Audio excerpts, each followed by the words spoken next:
সিলেটের চা না খাইলে বাইদিন খাদ্য নাই, দিন খাদ্য নাই, দিন আর অকল চা তো আপনার এলাকা ডাইনেও দেখাইলে চা, বামে দেখাইলেও চা, ডাইন বাউ সামনে পিছনে দেখাই দি চাইবা খালি চা।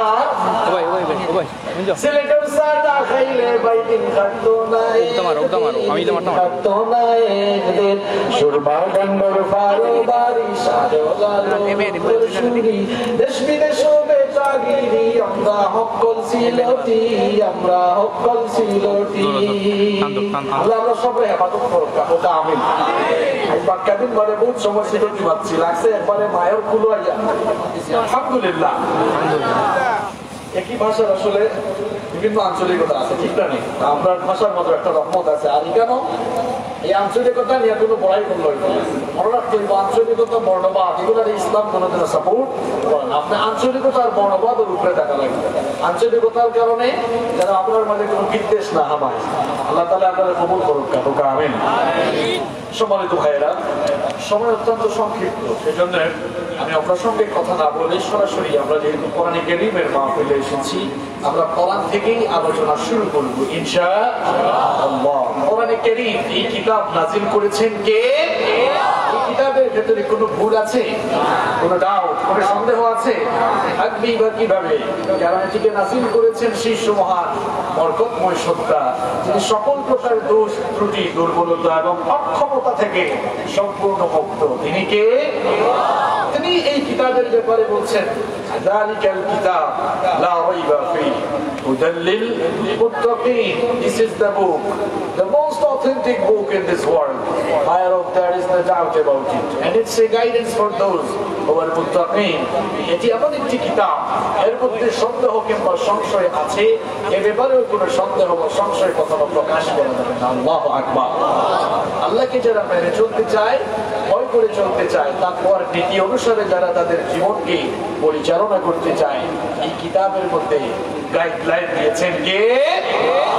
সম্মানিত ভাইয়েরা, গোটা দুনিয়ায় আজ অসংখ্য মানুষ চতুর্দিকে ছড়িয়ে ছিটিয়ে আছে। মাত্র একজন পুরুষ এবং একজন নারী থেকেই গোটা দুনিয়ায় মানব বংশ ছড়িয়ে পড়েছে, মানব বংশের বিস্তার সাধিত হয়েছে। এতগুলো পরিবার আজ হয়েছে, একটি পরিবার থেকে পৃথিবীতে এতগুলো পরিবার হয়েছে, যাদের মাধ্যমে মানব বংশের উৎপত্তি হয়েছে। তিনি হচ্ছেন আমাদের সকলের বাবা আবুল বাশার সাইয়্যিদিনা আদম আলাইহিস সালাম এবং আমাদের মা হাওয়া আলাইহাস সালাম। তারাই হচ্ছেন এই পৃথিবীর প্রথম ফ্যামিলি, ফার্স্ট ফ্যামিলি। তাদের মাধ্যমে এই পৃথিবীতে এতগুলো পরিবার হয়েছে। এই যে আপনারা মাহফিলে এসেছেন, আমি, আপনি, আপনারা সবাই, আমরা সবাই প্রত্যেকেই কিন্তু কোনো না কোনো পরিবারের সদস্য। পরিবার হচ্ছে একটি সমাজ কিংবা একটি রাষ্ট্রের মূল ভিত্তি। একটি রাষ্ট্র এবং একটি সমাজ ব্যবস্থায় তখনই অবক্ষয় দেখা দেয় যখন পারিবারিক অবক্ষয় শুরু হয়ে যায়। পরিবার হচ্ছে মানুষের মূল শিক্ষা প্রতিষ্ঠান। মানুষ ভদ্রতা, নম্রতা, বিনয়, আচার আচরণের মাধুর্যতা সবকিছু এই পরিবার থেকে শিখে। এজন্য পরিবার যদি সুন্দর না হয়, পরিবার যদি ভালো না হয়, তাহলে সামাজিক অবক্ষয় যেমন দেখা দিবে, রাষ্ট্রীয় অবক্ষয় তেমন দেখা দিবে।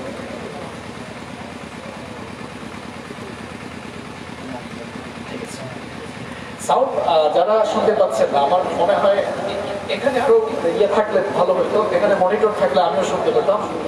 সাউন্ড ভালো আছে, এখানে যে সাউন্ড কি বলে, এখানে যে অপারেটর আছে সেট করে দিয়েছে ভালো, কিন্তু উচিত ছিল আপনাদের প্যান্ডেলের ভিতরে দু একটা মাইক দেওয়া, তখন আপনারা শুনতে পেতেন।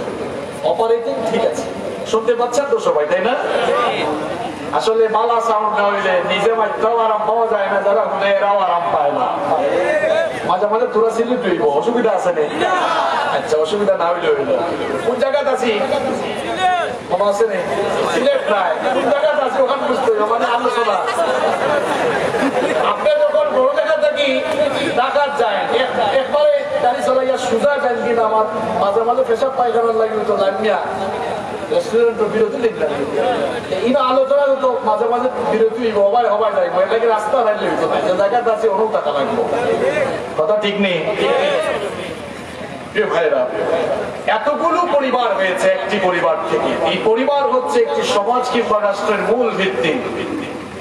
পরিবার হচ্ছে মানুষের মূল শিক্ষা প্রতিষ্ঠান, যেখান থেকে মানুষ ভদ্রতা শিখে, নম্রতা শিখে, আচার আচরণ শিখে। আপনার কাছে যদি টাকা থাকে, পয়সা থাকে, সহায় সম্পদ থাকে, পাওয়ার থাকে, আধিপত্য থাকে, সবকিছু থাকার পরেও আপনার যদি পরিবার না থাকে, তাহলে জীবনে আপনি সাকসেস কিংবা হ্যাপিনেস পাবেন না, সফল হতে পারবেন না, সুখী হতে পারবেন। মনে করুন একটা লোক যার কোটি কোটি টাকা আছে, গাড়ি বাড়ি ইন্ডাস্ট্রি আছে, পাওয়ার আছে, ক্ষমতা আছে, সবকিছু আছে, কিন্তু পরিবারের সুখ নাই। আপনি কি ওই লোকটাকে সুখী বলবেন? কখনোই না।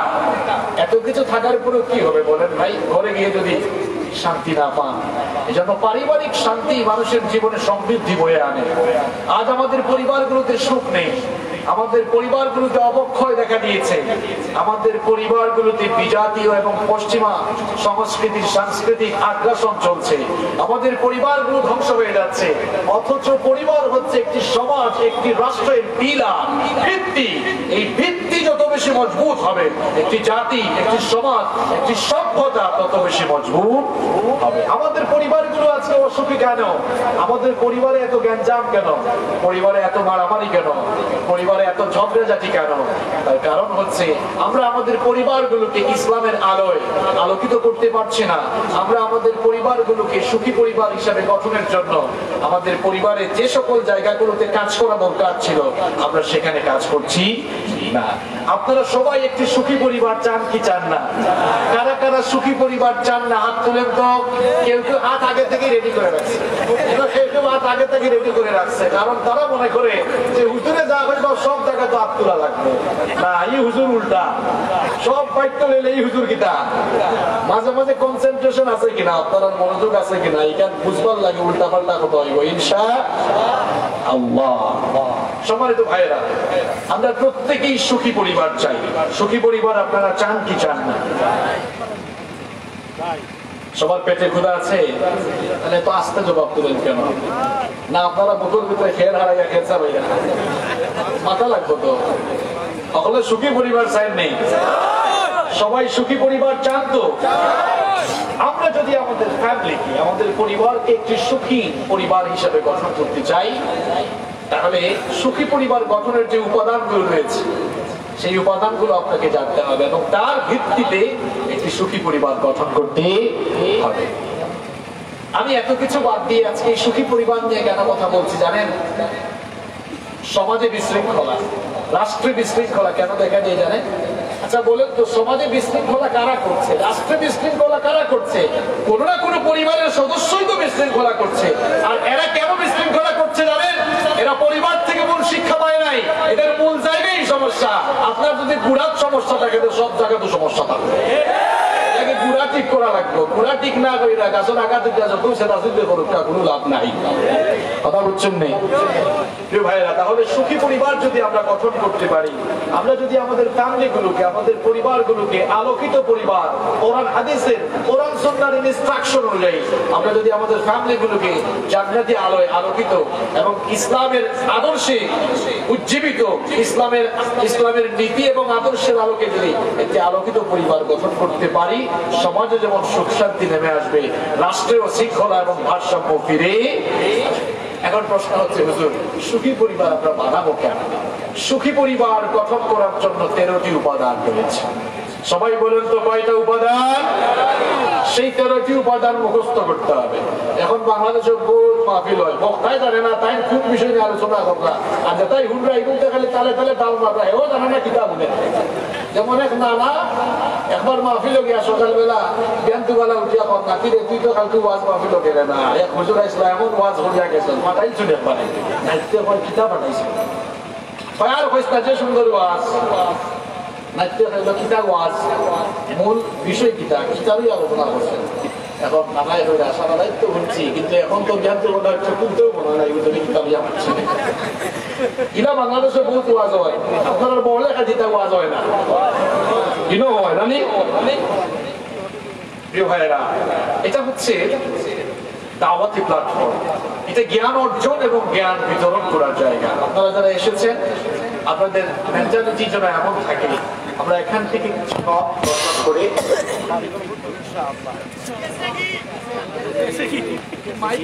আমার লোকে কোনো শত্রুতা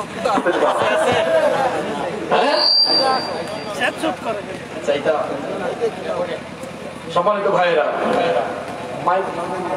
মাইকটাকে একটু ঠিক করে দিয়ে আপনিও বসেন, আপনিও শুনুন। হ্যাঁ মাইক ঠিক আছে, ঠিক আছে বসেন।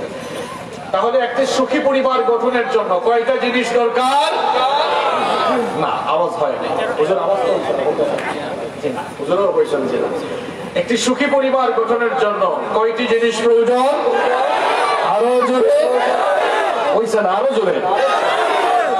নাম্বার 1, যারা স্মার্টফোন আছে, যাদের স্মার্টফোন আছে নোট করে নেন, কাজে লাগবে ইনশাআল্লাহ। একটি সুখী পরিবার গঠনের জন্য প্রথম যে কাজটি করতে হবে, উত্তম জীবন সঙ্গী নির্বাচন করতে হবে।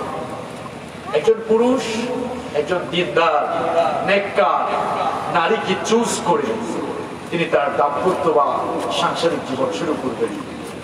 আমাদের বোনেরা যারা শুনছেন, দিনদার পুরুষ নেককার পুরুষকে চুজ করে সাংসারিক জীবন শুরু করতে হবে। সুখী পরিবার এমনি এমনি হবে না। সুখী পরিবারের জন্য কি কি লাগবে আজকে আমরা সেগুলো জানবো ইনশাআল্লাহ।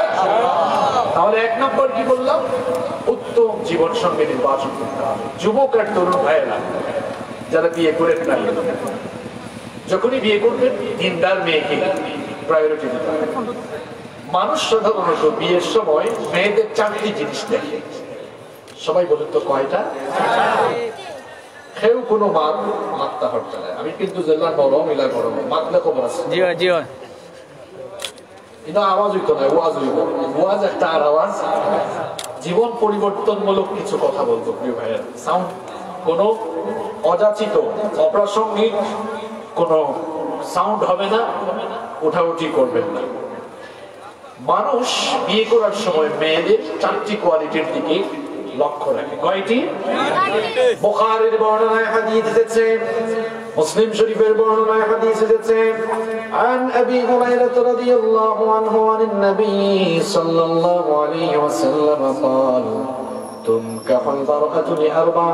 সাইয়্যিদুল মুহাদ্দিসিন আবু হুরায়রা রাদিয়াল্লাহু আনহু হাদিসটি বর্ণনা করেছেন। বিশ্বনবী সাল্লাল্লাহু আলাইহি ওয়াসাল্লাম বলেছেন 4টি জিনিসের দিকে লক্ষ্য রেখে নারীদেরকে বিয়ের জন্য নির্বাচন করা হয়। নাম্বার 1, 1 নম্বর হলো লিমালিহা, মেয়ের ধন দৌলত। 2 নম্বর হলো বলি হাসবিহা, মেয়ের বংশমর্যাদা। 3 নম্বর হলো বলি জামালিহা, মেয়ের রূপ সৌন্দর্য। 4 নম্বর হলো বলি দীনিহা, মেয়ের দিনদারিতা। বিশ্বনবী সাল্লাল্লাহু আলাইহি ওয়াসাল্লাম বললেন এই 4টি বিষয়ের প্রতি নজর রেখে মানুষেরা বিয়ের সময় মেয়েদেরকে বিয়ের জন্য নির্বাচন করে। বিশ্বনবী সাল্লাল্লাহু আলাইহি ওয়াসাল্লাম বললেন এই 4টি কোয়ালিটির মধ্যে দিনদারিতাকে সবচেয়ে বেশি প্রায়োরিটি দাও। ফসফর বিদাতিদ দ্বীনি তারিবাত ইয়াদাক, জীবনে যদি বরকত চাও, কল্যাণ চাও, তাহলে দিনদার মেয়েকে প্রাধান্য দাও। কারণ একটা মেয়ে যতই সুন্দরী হোক না কেন, তার বাবার যতই ধন দৌলত থাকুক না কেন, আর মেয়েটা যতই ভালো বংশের মেয়ে হোক না কেন, মেয়েটার ভেতরে যদি দিনদারিতা না থাকে, তার মধ্যে যদি নামাজ না থাকে, তার মধ্যে যদি পর্দা না থাকে, তার মধ্যে যদি কোরআন সুন্নাহর আমল না থাকে, এমন দিনহীনা নারীকে বিয়ে করে সাংসারিক জীবন শুরু করলে আপনার ঘরটা জাহান্নামে পরিণত হয়ে যাবে। আর যদি মেয়েটা দেখতে বেশি সুন্দরী আর রূপসী না হয়, মেয়ের বাবার যদি ধন দৌলত বেশি না হয়, মেয়েটার যদি বংশমর্যাদাও বেশি ভালো না হয়, কিন্তু মেয়েটার ভেতরে যদি দিনদারিতা থাকে, তার ভিতরে যদি ইসলাম থাকে, তার মধ্যে যদি নামাজ থাকে, তার মধ্যে যদি তাসবিহ তাহলিল জিকির আজকারের অভ্যাস থাকে, তার মধ্যে যদি কোরআন তেলাওয়াত করার অভ্যাস থাকে, তার মধ্যে যদি কোরআন সুন্নাহর আদর্শ থাকে, এমন দিনদার নেককার নারীকে বিয়ে করে দাম্পত্য জীবন শুরু করলে আপনার ঘরটা জান্নাতের রঙে রঙিন হয়ে যাবে। ইবনে মাজার বর্ণনায় বিশ্বনবী সাল্লাল্লাহু আলাইহি ওয়াসাল্লামের জন্যই বললেন আদ-দুনিয়া কুল্লুহা মাতা ওয়া খায়রু মাতা'আদ দুনিয়া আল মারআতুস সালিহা। বিশ্বনবী সাল্লাল্লাহু আলাইহি ওয়াসাল্লাম বললেন দুনিয়ায় তোমরা দু চক্ষু মেলে যা কিছু দেখো, দুনিয়ার সবকিছুই হলো সম্পদ, আর দুনিয়ার সকল সম্পদের মধ্যে নেককার নারী হচ্ছে সর্বশ্রেষ্ঠ সম্পদ। টাকা পয়সা শ্রেষ্ঠ সম্পদ নয়, গাড়ি বাড়ি ইন্ডাস্ট্রি শ্রেষ্ঠ সম্পদ নয়। একজন মানুষের জীবনে সবচাইতে দামি সম্পদ হচ্ছে নেককার স্ত্রী। আপনার স্ত্রী যদি খারাপ হয় তাহলে দেখেন চিত্রটা কেমন হয়। আপনি যখন অফিসের কাজ শেষ করে, ব্যবসা প্রতিষ্ঠানের কাজ শেষ করে ক্লান্ত শরীর নিয়ে বাসায় ফিরবেন, কলিং বেলে চাপ দিবেন, কপালে তো খারাপই, বই তো ভালো না, বুয়া এসে দরজা খুলে দিবে।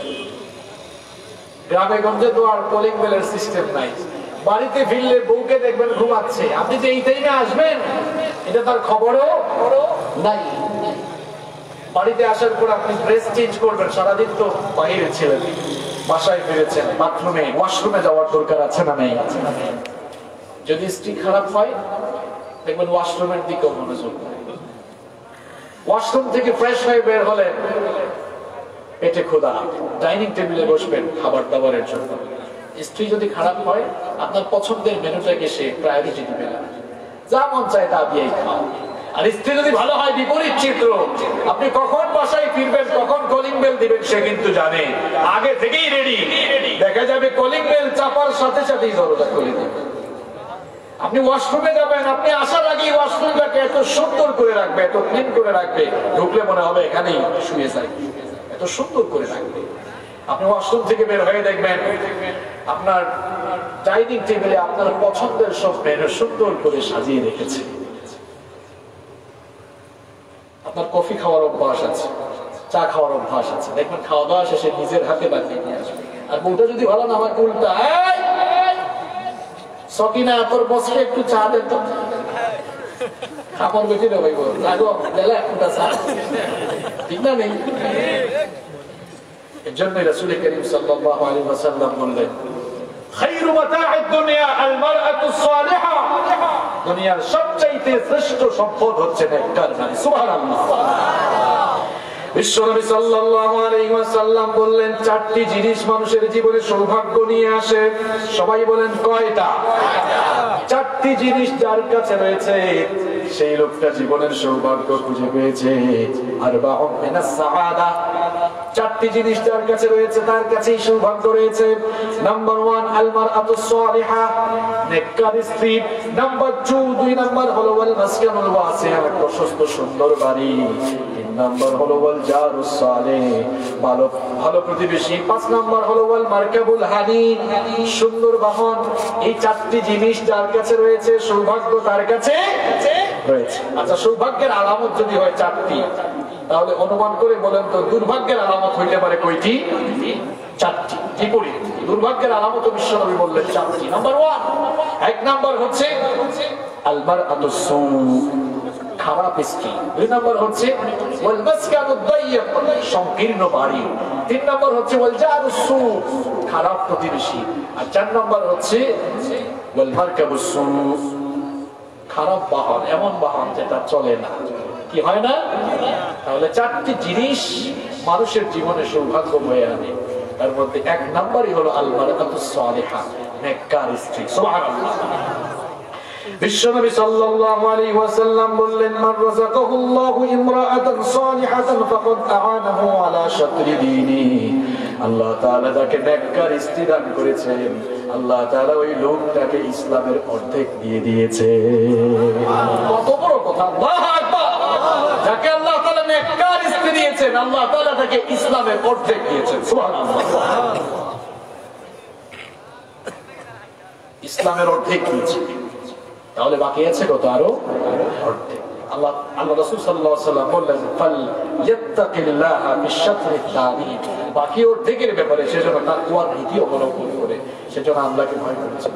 স্ত্রী যদি ভালো হয় আপনাকে ঈমানের পথে অগ্রসর করবে, আর স্ত্রী খারাপ হলে আপনাকে জাহান্নামের রাস্তায় অগ্রসর করবে। কিরকম? আযান হয়ে যাবে, স্ত্রী যদি ভালো হয় সুন্দর করে বলবে, প্রিয়তম স্বামী আমার। আদরের যত ভাষা রয়েছে সকল ভাষা প্রয়োগ করে আপনাকে নামাজে যাওয়ার জন্য বলবে। ফজরের আযান যখন হয়ে যাবে সিলেটি ভাষায় কইব, উঠি যাক কাটে, আমি পানি গরম করে আনছি সুন্দর করে ওজু করে দেখবা কি কইব না নেই আর যদি কপালও খারাপ খারাপ উল্টা কইব আজার হইলে আপনি মসজিদে গেলে কইবে কতবার যাওয়া লাগে না ঠিক না কথা নেককার স্ত্রী তার স্বামীকে ঈমানের পথে অগ্রসর করে দেয় নেককার স্ত্রী আপনার সুখী পরিবারের জন্য এত গুরুত্বপূর্ণ ফ্যাক্টরি ভালো থাকলে প্রোডাকশন ভালো হয় ফ্যাক্টরি ভালো হলে প্রোডাক্ট গুলো ভালো হয় আপনার ফ্যাক্টরি যদি ভালো থাকে তাহলে এই ফ্যাক্টরি থেকে ভালো ভালো জিনিস আইব আর ফ্যাক্টরি বাদ হইলে সব বাদ আইব কথা ঠিক না চিকিৎসা বিজ্ঞানীরা বলছেন হিউম্যান এমব্রয়ডারি নিয়ে যারা রিসার্চ করেছেন তারা বলছেন যে child gets caring before 16 weeks of birth মানব সন্তান পৃথিবীতে আসার আগে 16 সপ্তাহ আগে অর্থাৎ 4 মাস আগে মায়ের পেটে থাকাকালীন সে শুনতে পায় সুবহানাল্লাহ আপনারা বাড়িতে যা কইবা আপনি মনে আমার কথা বুঝছেন না আমরা এই দুনিয়ায় যাইবার আগে যখন মার পেটে আসলাম দুনিয়ায় যাওয়ার 4 মাস আগে থেকে আমরা কানে উঠতাম এর বাদেও সুবহানাল্লাহ হয় না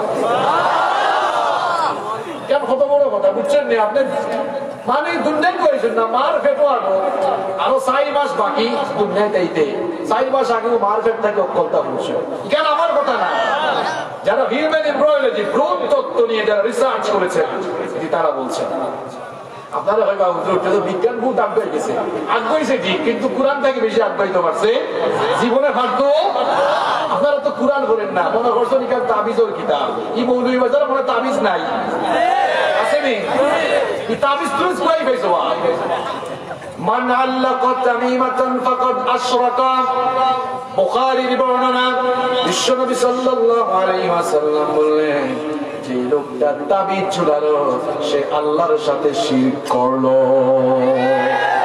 কেমন নামে কই বেশি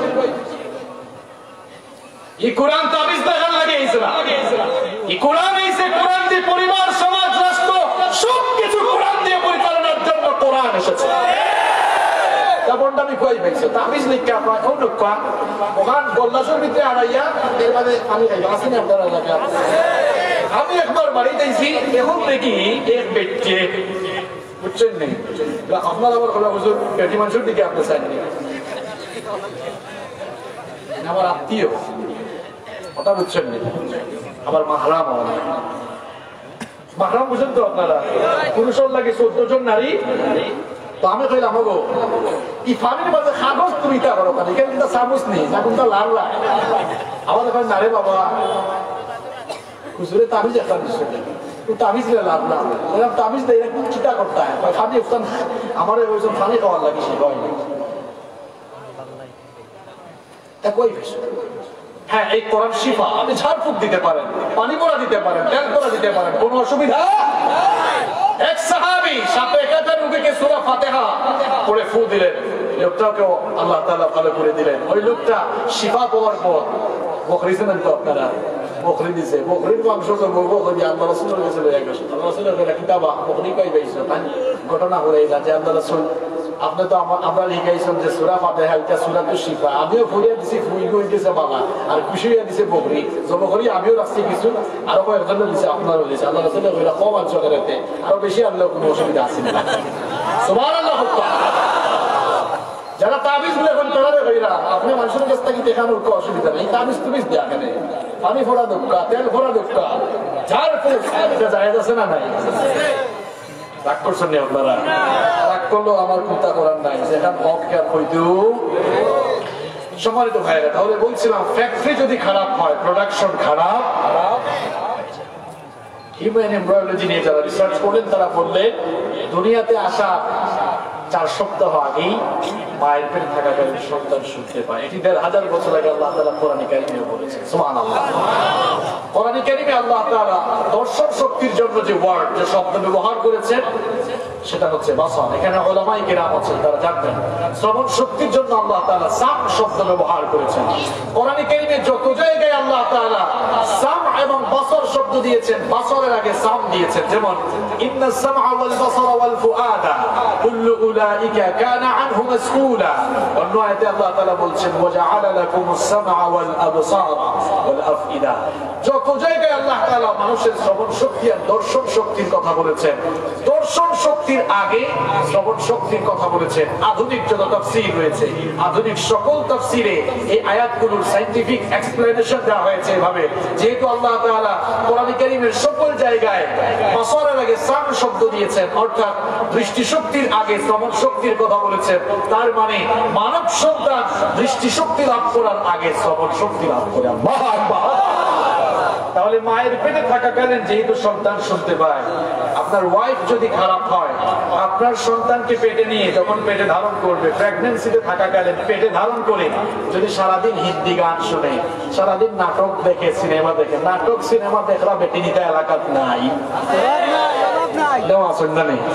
সারাদিন যদি ইটা দেখে, পেটের ভিতর দেখে অকলতা উনে, চাকা নাকা চাকা নাকা শক্ত উনে, পেটের ভিতর দেখে বাড়াইলে ও খালি চাকা নাকা চাকা নাকা চাকা নাকা কথা ঠিক নেই, কারণ বুঝতে তো সবসময় ওটা এলাকে গেছে ও বাইদি।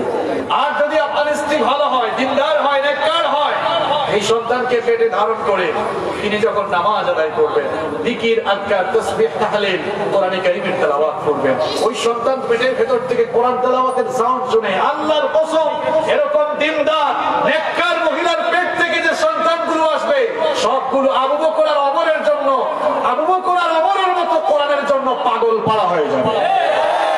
এজন্যই বলেছি সুখী পরিবার গঠনের জন্য একেবারে সবচেয়ে গুরুত্বপূর্ণ এবং প্রথম উপাদান হচ্ছে উত্তম জীবন সঙ্গী নির্বাচন করা। যুবক আর তরুণ ভাইয়েরা যারা বিয়ে করেন নাই, বিয়ার কথা হইলে কিন্তু জোয়ান ভাই যে খুশি হয়, তোমরা যারা বিয়া করছো না রে ভাইয়া, আমরা তো শেষ, খাবো শেষ, আমি বলছি আমরা বিয়াও করছো না, বুঝছো না, খালি সুন্দর ফুরি দেখলেও ভাল মাইল না, একটু একটু নামাজ নামাজ করে নি, একটু পর্দা উর্দা করে নি, না ওলা বারোই যায় আপনারে, ওটা দেখতে এর বাদে চুজ করি। আর যত বাবাই কেন আইসো, আপনারাও বিয়া দেওয়ার সময় আপনার ফুয়া ফুরি করে, ফুয়া হইলে নেককার ফুরি আর ফুরি হইলে নেককার ফুয়া, আপনারা তো খালি যখন ফুরি বিয়া দেওয়ার সময় আল্লাহ আমার দামান্তর কত টাকা আছে, গাড়ি আছে নি, বাড়ি আছে নি, যদি দামানি কোন চরিত্র ঠিক না হয় ভালো ফুরনোর বাড়ি আছে, আপনার ফুরির জীবনটা একবারে তামা তামা বানাই দেব, কথা ঠিক নেই, টাকা পয়সা দিচ্ছি আপনার দামানদের মুখে দাঁড়িয়ে আছে নি দেখবা, আপনার দামান নামাজ পড়ে নি দেখবা, আপনার দামান ইসলাম মানে নেই, কোরআন মানে নেই, ওগুলো দেখে বিয়া দিবা। আচ্ছা সকল বই নহলে হনরা, বই নহলে হইরা খালি সুন্দর হওয়া দেখতে হবো, পাল দিও না। আর যদি রাজনৈতিক ভোট থাকে তো আরো পাগল হয়ে যায়, খালাও টেকা হইলে হয়েছে আছে না নেই না, ওরা এগুলোর মুখে দাঁড়িয়ে আছে নি, নামাজ মাজ করে নি, এটা দেখার দরকার আছে না নাই? আল্লাহ তাআলা আমাদেরকে বুঝার তৌফিক দান করেন। কষ্ট লাগেননি, অকলতা একলগে মিশাই দিলাম, অকলতা মিশাই দাম, আমি ইচ্ছা করি মিশাই দাম, কষ্ট নেই আপনারা না, ভালো লাগে। আচ্ছা, যারা শুনবো একসময় ইন্টারনেট এরানো কইব বুঝলেন দেখি মাঝে মাঝে বাংলা, মাঝে মাঝে কই কই যারা আমরা কিন্তু বুঝলাম না, না বুঝলে নাই, যারা আছে এরা বুঝতে হইব, ঠিক না নেই? আচ্ছা, তাহলে সুখী পরিবার গঠনের জন্য এক নাম্বার উপাদান হচ্ছে উত্তম জীবন সঙ্গী নির্বাচন করা। যত যুবক ভাইয়েরা আছেন এখানে বিয়ে করেন নাই, অবিবাহিত, এবং যত বাবারা এসেছেন, যুবক ভাইয়েরা বিয়ের সময় দিনদার মেয়েকে প্রায়োরিটি দিবেন, আর বাবারা বিয়ে সাথে দেওয়ার ক্ষেত্রে দিনদার ছেলে এবং দিনদার মেয়েকে প্রাধান্য দিবেন। সবাই রাজি আছে? কারা কারা রাজি নাই হাত তোলেন তো। মোহন ভাই খুব মনোযোগ, আলহামদুলিল্লাহ। যারা সাইটে উবাইছে এরা নিয়ত কিটা বানালে নিয়ত, আচ্ছা ভালো হইলে ভালো। সুখী পরিবার গঠনের এক নম্বর উপাদান আমরা জানলাম। সুখী পরিবার গঠনের দুই নম্বর উপাদান হচ্ছে হাজবেন্ড ওয়াইফ, স্বামী স্ত্রীর পারস্পরিক সম্মানজনক আচরণ থাকা, একজন আরেকজনের সাথে ভালো আচরণ করা। আপনারা আপনারা তোমার বললোকে ভালো আচরণ করেননি, কেউ কয় গো আস্থা কেন বলা মাথায় নেই, তুতুকার করে মাথায় বানা, আমরা সিলেট তুতুকারই বেশি আছে না নেই। কয় গো আব্দুল্লাহর মা ভাই দিয়া সুন্দর করে কইবা, কই গো আব্দুল্লাহর মা ভাই দিয়া, মায়া আছে না নি কেন বাসার ভিতরে একটা মায়া আছে, কই গো আস্থা করে ভাই দি, এটা একটাই মহব্বত বাড়ায় না, মহব্বত আরো কমায়। স্বামী স্ত্রীর পারস্পরিক সম্মানজনক আচরণ যে ফ্যামিলিতে থাকে না, সেই ফ্যামিলিতে সুখ শান্তি থাকে। আল্লাহ রাব্বুল আলামিন কোরআন কারীমের 4 নম্বর সূরা সূরাতুন নিসা এর 19 নম্বর আয়াতের শেষাংশে খুব সুন্দর করে বললেন, ওয়াশিরুহুন্না বিল মারুফ ফাইন কারিহতুমুহুন্না ফাআসা আন তাকরাহু শাইআন ওয়া ইয়াজআলাল্লাহু ফীহি খায়রান কাসীরা। আল্লাহ তাআলা বললেন, তোমরা তোমাদের স্ত্রীদের সাথে সুন্দর আচরণ করো, ভালো ব্যবহার করো, সম্মানজনক আচরণ করো। তোমরা যদি তাদের সাথে ভালো আচরণ না করে তাদেরকে তোমরা অপছন্দ করো, তাহলে ভালো করে জেনে রাখো, এমন জিনিসকে তুমি অপছন্দ করলে যার মধ্যে আল্লাহ তাআলা তোমার জীবনের জন্য কল্যাণ রেখেছিলেন। কত বড় কথা! তুমি যদি তোমার স্ত্রীকে অপছন্দ করো, মনে রেখো এমন জিনিসটাকেই তুমি অপছন্দ করছো যার মধ্যে আল্লাহ তাআলা তোমার জীবনের কল্যাণ রেখেছিলেন। আল্লাহু আকবার! খবরদার, ভাবির সাথে বাজে আচরণ করবেন না। বিবাহিত ভাইরা স্ত্রীদের সাথে ভালো আচরণ করবেন। বিশ্বনবী সাল্লাল্লাহু আলাইহি ওয়াসাল্লাম তিনি কত রোমান্টিক পারসন ছিলেন। আপনি তো নবীজির জীবনী পড়েন না, নবীজির বায়োগ্রাফি আপনি জানেন না, সিরাত জানেন না, এজন্য আপনি নবীজির সাংসারিক জীবন সম্পর্কে জানেন না। আম্মা জান আয়েশা রাদিয়াল্লাহু আনহা বলেছেন, আমার নবী আমাদের সাথে এত সুন্দর আচরণ করতেন, আমাকে আদর করে মাঝে মাঝে আয়েশা ডাকতেন, আবার মাঝে মাঝে হুমায়রা ডাকতেন। সুবহানাল্লাহ! মাঝে মাঝে আদর করে আমাকে আয়েশা ডাকতেন, মাঝে মাঝে হুমায়রা। হুমায়রা অর্থ কি জানেন নি আপনারা? হুমায়রা অর্থ হইলো আমার লাল টুকটুকি বউ। সুবহানাল্লাহ কইতা না? আপনি তো গলে গাও কোন কই বাবাই দিয়া আল্লাহ রাসূলের গলে গিয়া হইতা আমার হুমায়রা কোথায়? সুবহানাল্লাহ! আল্লাহ রাসূলের ভাষা তো আরবি আছে। হুমায়রা মানে আমার লাল টুকটুকি বউ কয়। আপনি যা কইন নাই কই গো আমার লাল টুকটুকি বউ বাই দিয়া আছেন? আসলে কেন আপনারা কি আশা করলে কি বেরাম লাগে না? আপনার ফ্যামিলির স্ত্রীর লোকে আপনি আপনার বোন লোকে ভালো আচরণ করেন না, করেন তো আপনার ফ্যামিলির সব গেন্দা হয়েছে। নবীর আদর্শ তো আপনার ভিতরে নাই। আম্মা জান আয়েশা রাদিয়াল্লাহু আনহা বলছেন, আমার নবী এত রোমান্টিক ছিলেন, বিশ্বনবী সাল্লাল্লাহু আলাইহি ওয়াসাল্লাম আমার কোলে মাথা রেখে মাঝে মাঝে আমাকে গল্প শোনাতেন। আপনি কি গল্প শোনান? আপনি কি আপনার স্ত্রীকে এন্টারটেইনমেন্ট দেন, বিনোদন দেন? বিশ্বনবী সাল্লাল্লাহু আলাইহি ওয়াসাল্লাম নিজের স্ত্রীদের সাথে কত সুন্দর আচরণ করতেন শুনেন। আম্মা জান আয়েশা রাদিয়াল্লাহু আনহা বলছেন, আমার নবী যখন আমার সাথে খেতে বসতেন, আমি যখনই পানি পান করতাম, আমি গ্লাসের যে অংশে ঠোঁট লাগিয়ে পানি পান করতাম, আমার নবী গ্লাসের ঠিক ওই জায়গায় ঠোঁট লাগিয়ে তিনিও পানি পান করতেন। আপনি তো খানিক বইলে আপনার একটা গল্লাস বা আমি আর একটা গল্লাস, দুইটা খানে, একটা না, একটা দিয়ে দুইজনে খাইবা, এক কাপ কফি খাইবা। যুবক খুব টালো যে খুব ভালো জিনিস দিয়েছে। এটাই তো এই রোমান্স, এই ভালোবাসা আপনার সব আপনার ফ্যামিলিতে বরকত বাড়িয়ে দিবে, ঠিক কি না? আম্মা জান আয়েশা রাদিয়াল্লাহু আনহা বলছেন, আমি যখনই কোনো গোশতের টুকরা কিংবা হাড্ডি খেতাম, মাঝে মাঝে আমার নবী সেই গোশতের টুকরা কিংবা হাড্ডিটা আমার হাত থেকে ছিনিয়ে নিয়ে যেই জায়গাতে ঠোঁট লাগিয়ে আমি খেতাম, ওই মাংসের ঠিক ওই জায়গায় ঠোঁট লাগিয়ে আমার নবীও খাওয়া শুরু করে দিতে। ভাবির সাথে এক প্লেটে খাবেন, একজন আরেকজনকে খাওয়াই দিবেন, মহব্বত বাড়বে না কমবে? সময় দিবেন, স্ত্রীর সাথে ভালো আচরণ করবেন। বিশ্বনবী সাল্লাল্লাহু আলাইহি ওয়াসাল্লাম তার বিবিদের সাথে এত চমৎকার সুন্দর আচরণ করেছেন। আম্মা জান আয়েশা রাদিয়াল্লাহু আনহা বলেছেন, আমার নবী মাঝে মাঝে আমার সঙ্গে প্রতিযোগিতাও করতেন। চাঁদনি রাতে আমার নবী বললেন, আয়েশা গো চলো চাঁদনি রাতে আমরা একটু দৌড় প্রতিযোগিতা খেলি, দেখি কে ফার্স্ট হয়, আমি না তুমি। আল্লাহর নবীকে হারাতে পারবে আকাশের নিচে জমিনের উপরে এমন কেউ আছে নাকি? বিশ্বনবী সাল্লাল্লাহু আলাইহি ওয়াসাল্লাম নিজের স্ত্রীকে খুশি করার জন্য ইচ্ছে করে তিনি হেরে গেলেন। আম্মা জান আয়েশা খুশি হয়ে গেলেন। কিছুদিন পর আমার নবী বললেন, আয়েশা গো, আজকে চলো আবার তোমার সাথে প্রতিযোগিতা করব। আম্মা জান আয়েশা রাদিয়াল্লাহু আনহাকে আল্লাহর নবী সেদিন কোনো সুযোগ না দিয়েই তিনিও ফার্স্ট হয়ে গেলেন। সুবহানাল্লাহ। ফার্স্ট হয়ে বললেন, আয়েশা ওদিন যে আমার হারাই নাই, আজ তোমার হারাই আমি কিন্তু সুখ দিছি। সুবহানাল্লাহ। কি চমৎকার সম্পর্ক, কি চমৎকার সম্পর্ক। একটু সময় পেলে ভাবিদেরকে নিয়ে ঘুরতে যাবেন, সামর্থ্য থাকলে কক্সবাজার যাবেন, দেশের বাইরে যাবেন, ফ্যামিলিতে সম্পর্ক। আপনি অসুস্থ হলে ভাবি আপনার সেবা করে, আপনি কি ভাবির সেবা করেন?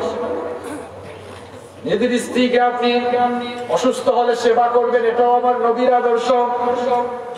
বদরের যুদ্ধ থেকে ফেরার পরে বিশ্বনবী সাল্লাল্লাহু আলাইহি ওয়াসাল্লাম তার মেয়ের জামাই উসমান রাদিয়াল্লাহু আনহুকে জিজ্ঞেস করলেন, ওগো উসমান, বদরের যুদ্ধে কেন শামিল হলে না? উসমান বিন আফফান রাদিয়াল্লাহু আনহু বললেন, ওগো আল্লাহর নবী, আপনার মেয়ে অসুস্থ ছিলেন, আমার প্রিয়তমা স্ত্রী অসুস্থ থাকায় আমি তার সেবা করেছি। বিশ্বনবী সাল্লাল্লাহু আলাইহি ওয়াসাল্লাম তখন বললেন, বুখারীর বর্ণনা, ইন্না লাকা আজরা রাজুলিন মিম্মান শাহিদা বদরান ওয়া সাহমাহু, তোমার স্ত্রীর সেবা করার কারণে বদরের যুদ্ধে গিয়ে যারা শহীদ হয়েছে, স্ত্রীর সেবা করার কারণে সেই পরিমাণ সওয়াব আল্লাহ আমলনামায় তোমাকে দান করেছে। স্ত্রীদেরকে রান্না বান্নার কাজে মাঝে মাঝে সহযোগিতা করবে। বড় আইয়ে উত্তর খানের আমাইলে কিতাব বলবে, এত সময় কিতাব হচ্ছে মানুষ আপনারা এলাকার নাই। আর আমার নবীর স্বভাব কেমন ছিল শোনেন। বিশ্বনবী সাল্লাল্লাহু আলাইহি ওয়াসাল্লাম ঘরে ফিরলেন, বললেন, ওগো আয়েশা, খাবার দাবার কি রেডি হয়েছে নাকি? আম্মা জান আয়েশা রাদিয়াল্লাহু আনহা বললেন, আল্লাহর নবী অপেক্ষা করেন, রান্না বান্না এখনো সম্পূর্ণ হয় নাই। আমার নবী কোনোদিনও রাগ করেন নাই, রাগ না করে বরং তিনি বলেছেন, আয়েশা গো, চলো আজকে তোমাদেরকে রান্না বান্নার কাজে আমি নিজেই সহযোগিতা করব।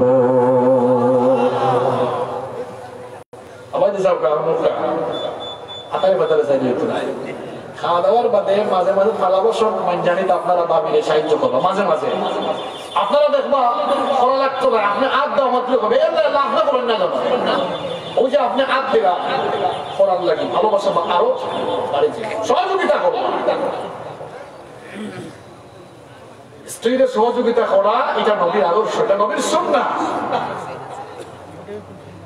আর কোন সময় পিটবা না, বউ ফিটে এবং ডাকাই আপনারা এলাকায় আসেনি, ডাকাই কোন নবী হলে বিবি মারছেন না, স্ত্রী মারছেন না, আপনি মারণ খেনে বিবি মারবা না, প্রশংসা করবো সবসময়। বউর প্রশংসা না করলে কিন্তু কপাল কেউ আছে খারাপ আছে, সব সময় তরকারির মন হবে। কথা বুঝছেন নি? কথা ক্লিয়ার? অন্য কোনো বেজাল টেজাল আছে? লবণ কিন্তু কম হইব, প্রশংসা প্রশংসা নাই। একদিন খাইয়া করে যে মজা হয়েছে, হারামির হারামি সবসময় আমি রান্ধি, একটা দিন প্রশংসা করছো না, আজকে পাশর বাড়ির এক বাইক পেয়েছ, ইবাইতে কোন লাইন করছো, ইবাইতে মজা হয়, ইবাই মজা হয় না। এলাকার আছে জানি কোথাও আছে না, কোথাও বাইরে। তাহলে সুখী পরিবার গঠনের 2 নম্বর উপাদান হচ্ছে স্বামী স্ত্রী পারস্পরিক ভালো আচরণ থাকতে হবে। এখন বাবি ওখানে যে খুশি আল্লাহ উজলাই আমাদের পক্ষে ঘুরা, বাবি ওখানে বাইর লাগে সুন্দর আচরণ করা লাগবে না। নেই আমার বোনদেরকে বলতে চাই, মা বোনদেরকে বলতে চাই, আপনার স্বামীর খেদমত করবেন, স্বামীর সাথে ভালো আচরণ করবেন। স্বামী হলো আপনার জন্য অনেক বড় নিয়ামত। ইবনে মাজার বর্ণনায় বিশ্বনবী সাল্লাল্লাহু আলাইহি ওয়াসাল্লাম বলেছেন, লাউ কুনতু আমিরান আহাদান আন ইয়াসজুদা লি আহাদিন লা আমারতুল মারআতু আন তাসজুদা লি যাওজিহা। মানুষ মানুষকে সাজদা দেওয়া হারাম। দুনিয়ায় যদি মানুষ মানুষকে সাজদা করার অনুমতি আল্লাহ দিতেন, তাহলে তামাম নারীদেরকে আল্লাহ অর্ডার দিতেন তারা যেন তাদের স্বামীদেরকে সাজদা দেয়। আপনার স্বামী আপনার কাছে সম্মানের পাত্র। রাসূল করিম সাল্লাল্লাহু আলাইহি ওয়াসাল্লাম বললেন, ওই নারী ততক্ষণ আল্লাহর হক আদায় করতে পারবে না যতক্ষণ না ওই নারী তার স্বামীর হক আদায় করে। মা বোনদেরকে বলতে চাই, স্বামীর খেদমত করেন, স্বামীর আনুগত্য করেন।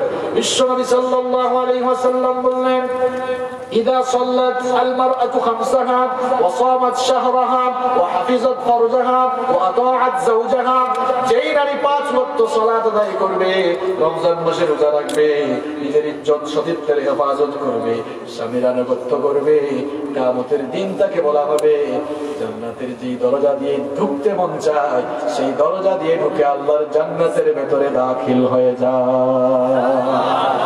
মাকে বলবো ভাইদের সাথে, স্ত্রীদের, আপনার স্বামীর সাথে, হাজবেন্ডের সাথে ভালো আচরণ করবেন, তখনই আপনাদের পরিবারে বরকত ঢেলে দিবেন কে?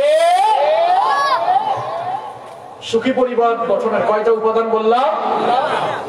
অবিবাহিত আমার ভিতরে খালি জ্বালা পুরা যে হুজুর জ্বালা করতে খালি তুমা দিরা, এখন সবর উদ্দেশ্য আইব কোথায়? মনে রাখলেন আপনারা? প্রথম বলেছিলাম উত্তম জীবন সঙ্গে নির্বাচন করা। নাম্বার 2, 2 নম্বর হচ্ছে স্বামী স্ত্রীর মধ্যে পারস্পরিক আরো সুন্দর সম্পর্ক থাকা।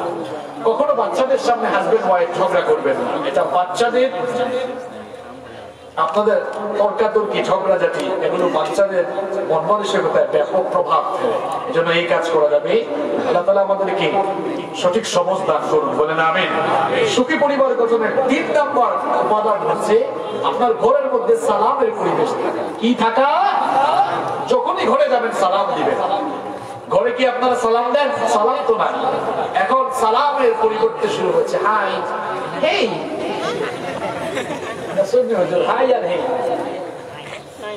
আবার গুড মর্নিং। বেটা সকালবেলা বললো ঝগড়া করে বার হইছে, মুখ গুবলা করে বই হইছে, বন্ধু গায়া হয় হাই দোস্ত গুড মর্নিং, হয় ভাই দিয়া আমার মাঝে এমন থাবা দিব। সকালবেলা বেটা বললো ঝগড়া করিয়া বার হইছে, এখন গুড মর্নিং, তার লাগে এটা গুড মর্নিং না ব্যাড মর্নিং। কিন্তু লোকটার মন যতই খারাপ থাকুক, আপনি যদি গিয়ে সালাম দেন, রাগ করার সুযোগ আছে নাকি বলেন? কারণ সালাম মানেই দোয়া, সালাম মানেই হলো আসসালামু আলাইকুম, তোমার উপরে আল্লাহর শান্তি আর রহমত বর্ষিত হোক।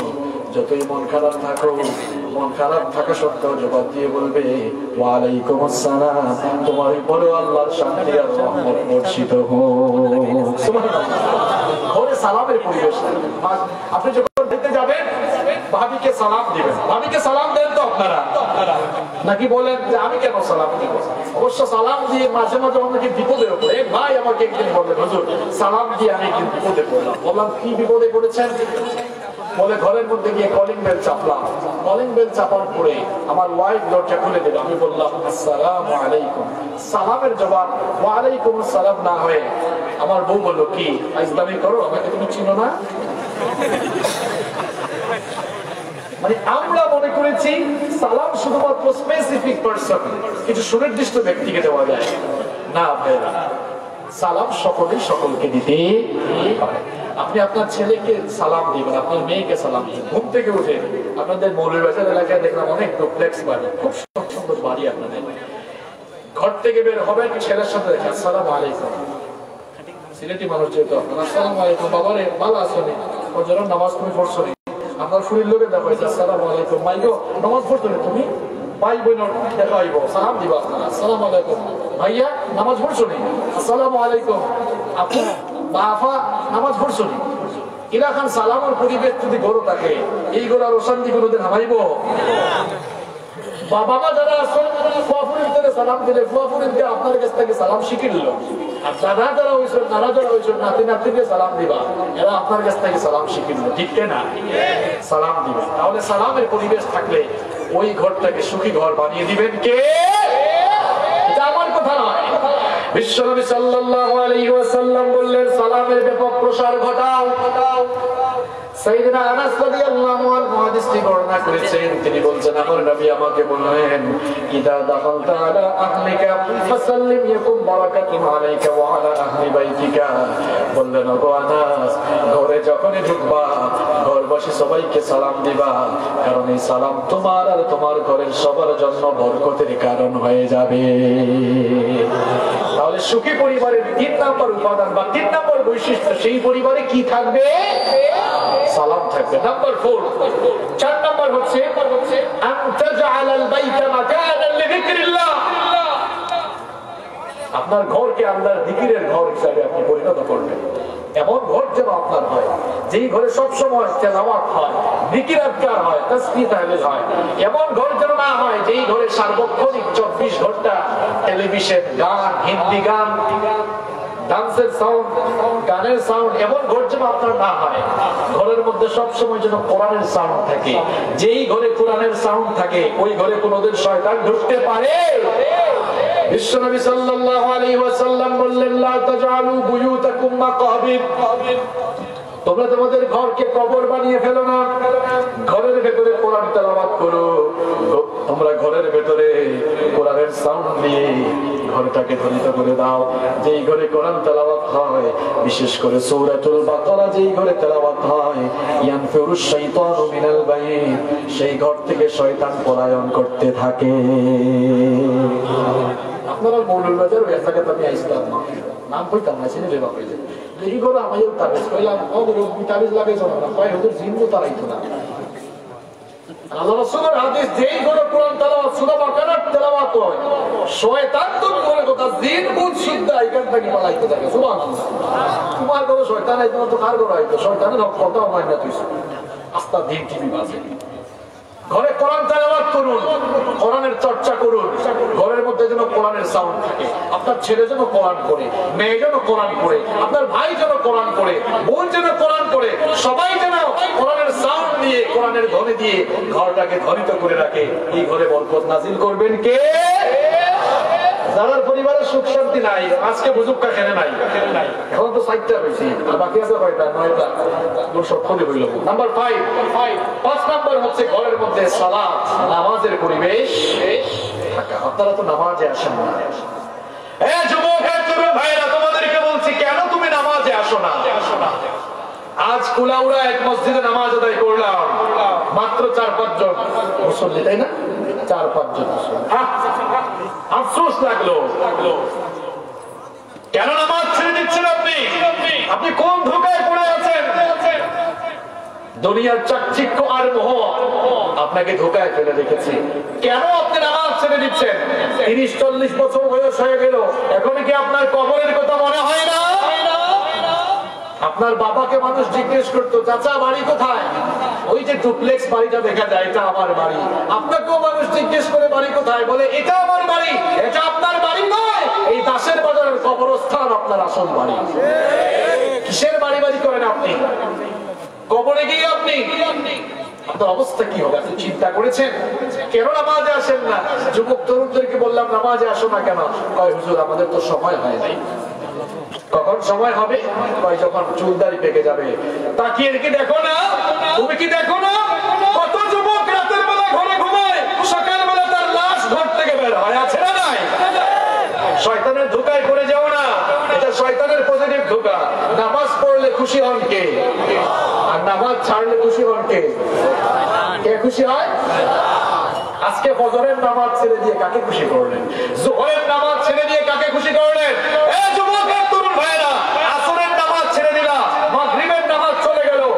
নামাজ চলে গেল, তুমি কাকে খুশি করবে? তোমার বিবেকে কি এই প্রশ্ন কখনো আসে না? কখন তোমার বিবেক বোধ জাগ্রত হবে? কখন তুমি বুঝবে? কখন তোমার বিবেক বোধ পয়দা হবে? কখন তোমার অনুভূতি জাগ্রত হবে? আর কখন?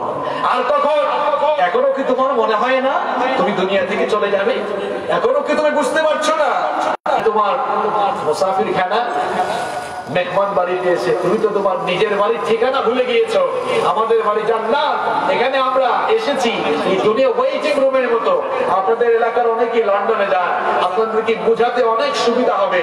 যখন আপনারা এক দেশ থেকে আরেক দেশে যান, ইমিগ্রেশন শেষ করার পরে ফ্লাইট ছাড়ার আগ পর্যন্ত একটা রুমে আপনাকে থাকতে হয়, যেটাকে বলা হয় ওয়েটিং রুম। এই ওয়েটিং রুম কি চিরকালের জন্য না ফ্লাইটের আগ পর্যন্ত? আপনি দুনিয়াতে আছেন মালাকুল মাউতের ফ্লাইট নিয়ে আসার আগ পর্যন্ত। যখনই মালাকুল মাউত মৃত্যুর ফ্লাইট নিয়ে আসবেন, শেষ। কিসের বাড়ি বাড়ি করে, কিসের ক্ষমতা, কিসের দলবাজি তেলবাজি, কিছুই থাকবে না। এখন 2020 সাল, একটু চক্ষু বন্ধ করে চিন্তা করেন, 2120 সাল আপনি মাটির সাথে মিশে গিয়েছেন। আপনার অনুভূতি কেন জাগ্রত হয় না? 1920 সালে যারা ছিল 2020 সালে কেউ নাই। 2120 সাল আসবে, এটা অলঙ্ঘনীয় অনিবার্য মহাসত্য। 2120 সালে আপনি কিছুই থাকবেন না। তাহলে কেন কেন কেন কেন আপনি নামাজ ছেড়ে দিচ্ছেন? নামাজ ছেড়ে দিবে না, কথা কয় না, ছাড়ার সম্ভাবনা আছে না? নামাজ ছাড়বে? ঘরে নামাজের পরিবেশ সৃষ্টি করেন, নিজে নামাজ পড়েন, নিজের ওয়াইফকে নামাজের কথা বলেন। একজন নেককার স্বামী চাইলে খারাপ বউকেও ভালো বানিয়ে দিতে পারে। একজন খারাপ স্বামীকে একজন ভালো স্ত্রী ভালো বানিয়ে দিতে পারে। মামুনদেরকে বলছি, আপনার হাজবেন্ড নামাজ পড়ে না তো কি হয়েছে? ফজরের সময় গরম পানি করে বলেন, প্রিয়তম স্বামী আমার উঠে যান, গরম পানি এনেছে। আচ্ছা, মসজিদে যাওয়া লাগবে না, ঘরেই পড়েন। আচ্ছা, যে লোকটা বেনামাজি তাকে আস্তে আস্তে নামাজি বানাইতে পারবেন।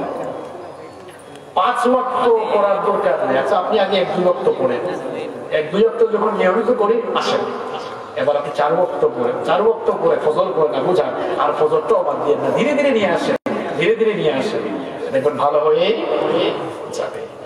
ঘরের মধ্যে নামাজের পরিবেশ সৃষ্টি করে নিজের সন্তানগুলোকে নামাজি বানান। বিশ্বনবী সাল্লাল্লাহু আলাইহি ওয়াসাল্লাম বলেছেন, মুরু আওলাদাকুম বিসসালাতি ওয়া হুম আবনাউ 7 সিনিন। তোমাদের সন্তানগুলোর বয়স যখন 7 বছর হয়ে যায় তখন থেকেই তাদেরকে নামাজের আদেশ দাও, নামাজের কথা বলো, নামাজের তাকিদ দাও। এখন সন্তানগুলোকে কি আর নামাজি বানাবো? দেখা যায় মা বাপ নিজেরাই তারা বেনামাজি হয়ে বসে আছে। এক ভাই ফজরের নামাজে এসছে, বললাম ভাই আপনি ফজরে আসতেন, ছেলেকে আলেন না কেন? ভাই হুজুর দেখেন না। বললাম কিটা দেখতাম? যে ঠান্ডা পড়ছে তখন জানি। বললাম গরুর ভিতরে এখন আগুন লাগলে আপনি হইবানি ভালো হয়েছে, ইবাই ঠান্ডা পড়ছে, ইবাই আগুনও লাগছে, এখন হেবালা করি আগুন নিয়ে তাপ নিয়ে হিটার হিটার ঠিক লাগে বিমক নয়। হয় হুজুর দম করেন না কিটা, আগুন লাগলে তো এটা ডাকবো না, লাগতে আগুন থাকে এ শুদ্ধ আমিও করলাম। দুনিয়ার এই আগুন জাহান্নামের আগুনের তুলনায় এটা কিছুই না। 70 ভাগের 1 আপনার কলিজার টুকরা সন্তান এই আগুনে পড়ে যান, এটা আপনি চান না, এটা চাইবেন না কখনো। কিন্তু আপনার সন্তান নামাজ ছেড়ে দেওয়ার কারণে সে জাহান্নামের কঠিন ভয়াবহ আগুনের দিকে অগ্রসর হচ্ছে। আপনি কি তা চিন্তা করছেন না? আপনার সন্তানগুলোকে নামাজি বানান, এমন সন্তান রেখে যান আপনি মারা যাওয়ার পর নামাজ পড়ে পড়ে যেন আপনার জন্য দোয়া করে। এমন সন্তান রেখে যাবেন না যাদের জন্য কবরে গিয়ে আফসোস করবেন, আরে এমন এক খম্বক্তরে ভাই কি আইছি, আপনি উস্তা খাইও আসলে বসমতি বলে না, উস্তাও খায় না, এটা আছে না নেই? ভালো সন্তান বানিয়ে যান, আল্লাহ কবুল করে নাও, বলে না আমিন। সুখী পরিবারের 5 নম্বর বৈশিষ্ট্য হচ্ছে ওই ঘরে কি থাকা? সবাই বলেন কি থাকা? নামাজ থাকা। সালাত কায়েম করো, সালাত কায়েম করো, হবে সম্মানী তুমি, হবে জান্নাতি তুমি, দেবে কাল হাসরে শীতল ছায়া আরশে আজিম। রব্বিয়াল আলা রব্বিয়াল আজিম, রব্বিয়াল আলা রব্বিয়াল আজিম। মুমিন তুমি, সালাত তোমার মস্ত পরিচয়, দুনিয়া তোমার আজকে আছে কালকে হবে লয়। আজকে রুকু সাজদা করো, নিজ পরিচয় আঁকড়ে ধরো, তবেই তো মুমিন। সালাত তোমার অঙ্গে রাখো, অঙ্গে রাখো, সঙ্গে রাখো, হবে না বিনীন। রব্বিয়াল আলা রব্বিয়াল আজিম, রব্বিয়াল আলা রব্বিয়াল আজিম। ঘরে নামাজের পরিবেশ সৃষ্টি করে দেখবেন ঘরের মধ্যে বরকত দিবেন কে? একটি সুখী পরিবারের 6 নম্বর বৈশিষ্ট্য বা একটি সুখী পরিবার গঠনে 6 নম্বর উপাদান হচ্ছে সেই ঘরে ইসলামী সংস্কৃতির চর্চা থাকা। অপসংস্কৃতি কিংবা পশ্চিমা বিজাতীয় সংস্কৃতি যেন আপনার ঘরে না ঢোকে। আজ ইসলামী সংস্কৃতিগুলো আমাদের ঘর থেকে বিলীন হয়ে যাচ্ছে। আমরা এখন আমাদের ছেলে মেয়েদেরকে বিজাতীয় সংস্কৃতি শেখাচ্ছি। আমরা বলছি গুড মর্নিং, আমরা বলছি টাটা। টাটা আপনাদের বড় লেখা আছে? আব্বারে টাটা দিলাওতে দিলাও, টাটা দিলাও, টাটা কেন? আপনি শিখান ফি আমানিল্লাহ, আল্লাহ হাফেজ, Don't say hi or hello. Say assalamu alaikum. Hi hello নিজেরা বলবেন না, অন্য কাউকে বলতে উৎসাহিত করবেন না।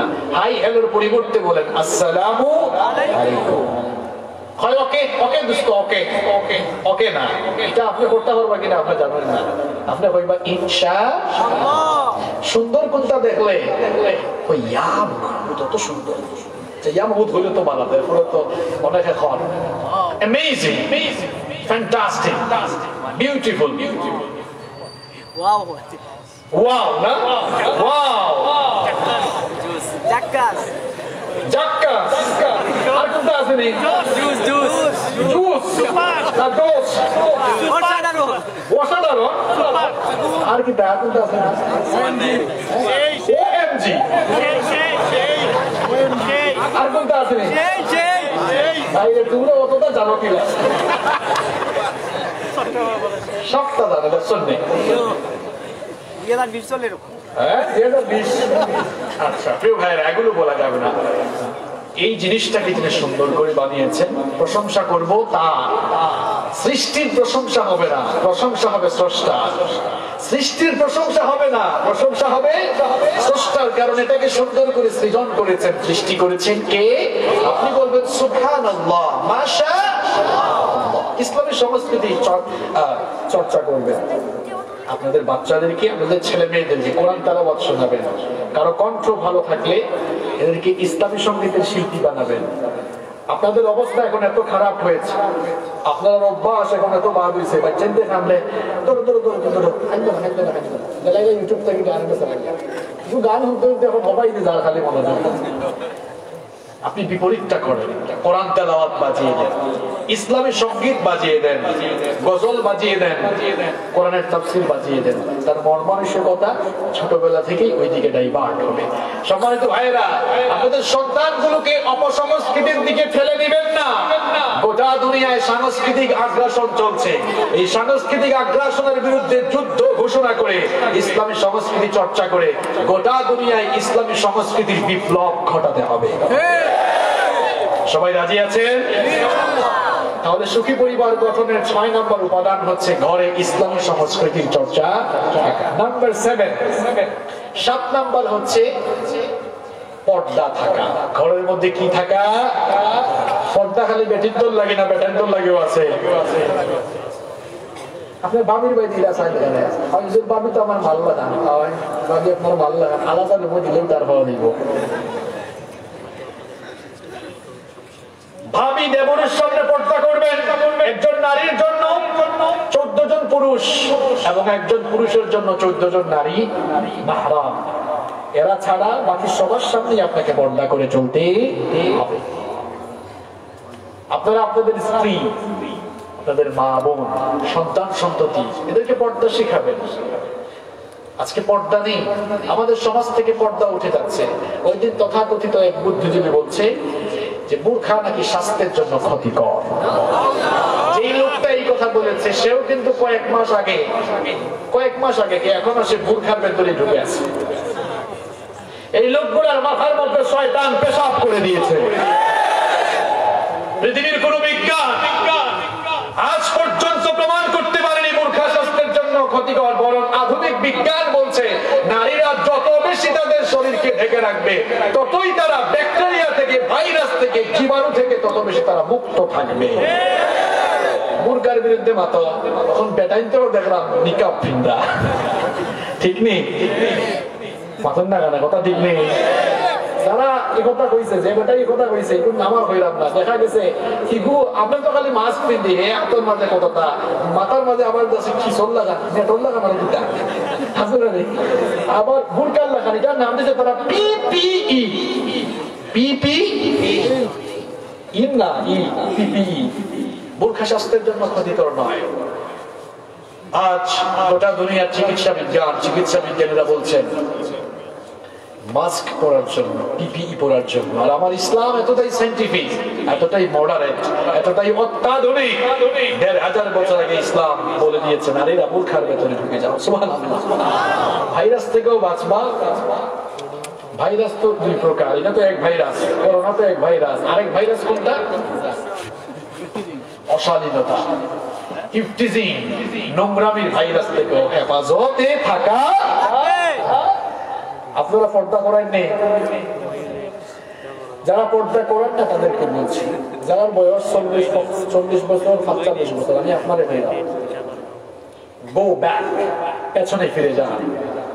আপনার বয়স যখন 20 বছর ছিল, যখন আপনি 20 বছরের যুবক ছিলেন, হ্যাঁ বৃদ্ধ বাবা, হ্যাঁ বৃদ্ধ বাবা, আমি আপনাকে বলছি, আপনি যখন 20 বছরের যুবক ছিলেন, হয়তো আপনি ভালো মানুষ ছিলেন, কারো দিকে তাকাতেন না, কিন্তু আপনার বয়সী পয়েন্টে আতারে ফাতারে চাইতো নি, মাথেন না কেন আপনারা চাইতো?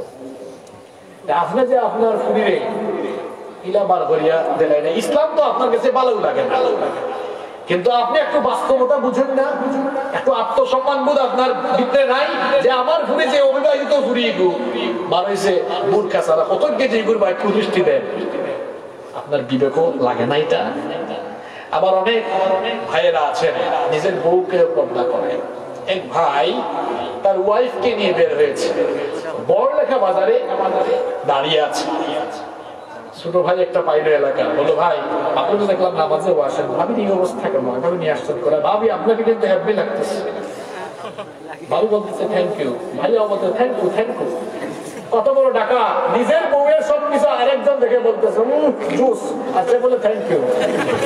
এগুলো না বানার আছেন, বললো ভাই ভাবির এই অবস্থা কেন?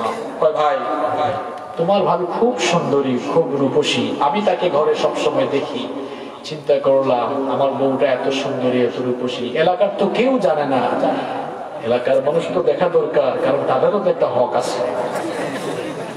নিজের বউ এলাকার মানুষের দেখা যায়, এলাকার মানুষের হক আপনারা শেষে আদায় করেন, দেখে আত্মরক্ষা দেন। ইস সব আল্লাহর ওলি হুজুরিটা আসেনি আপনার এলাকা, আলহামদুলিল্লাহ করেন, কম হলে আলহামদুলিল্লাহ। নিজের ওয়াইফকে পর্দা করান, নিজের মেয়েকে পর্দা করান, মাকে পর্দা করান। পর্দার মাধ্যমে যদি কোনো সমাজ পরিচালিত হয়, কোনো পরিবার পরিচালিত হয়, ওই পরিবার এবং ওই সমাজে শান্তি শৃঙ্খলা এবং ভারসাম্যপূর্ণ পরিবেশ দান করবেন কে?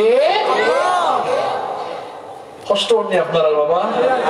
সুখী পরিবারের 7 নম্বর বৈশিষ্ট্য বললাম, সেই পরিবারে কি থাকা? পর্দা থাকা।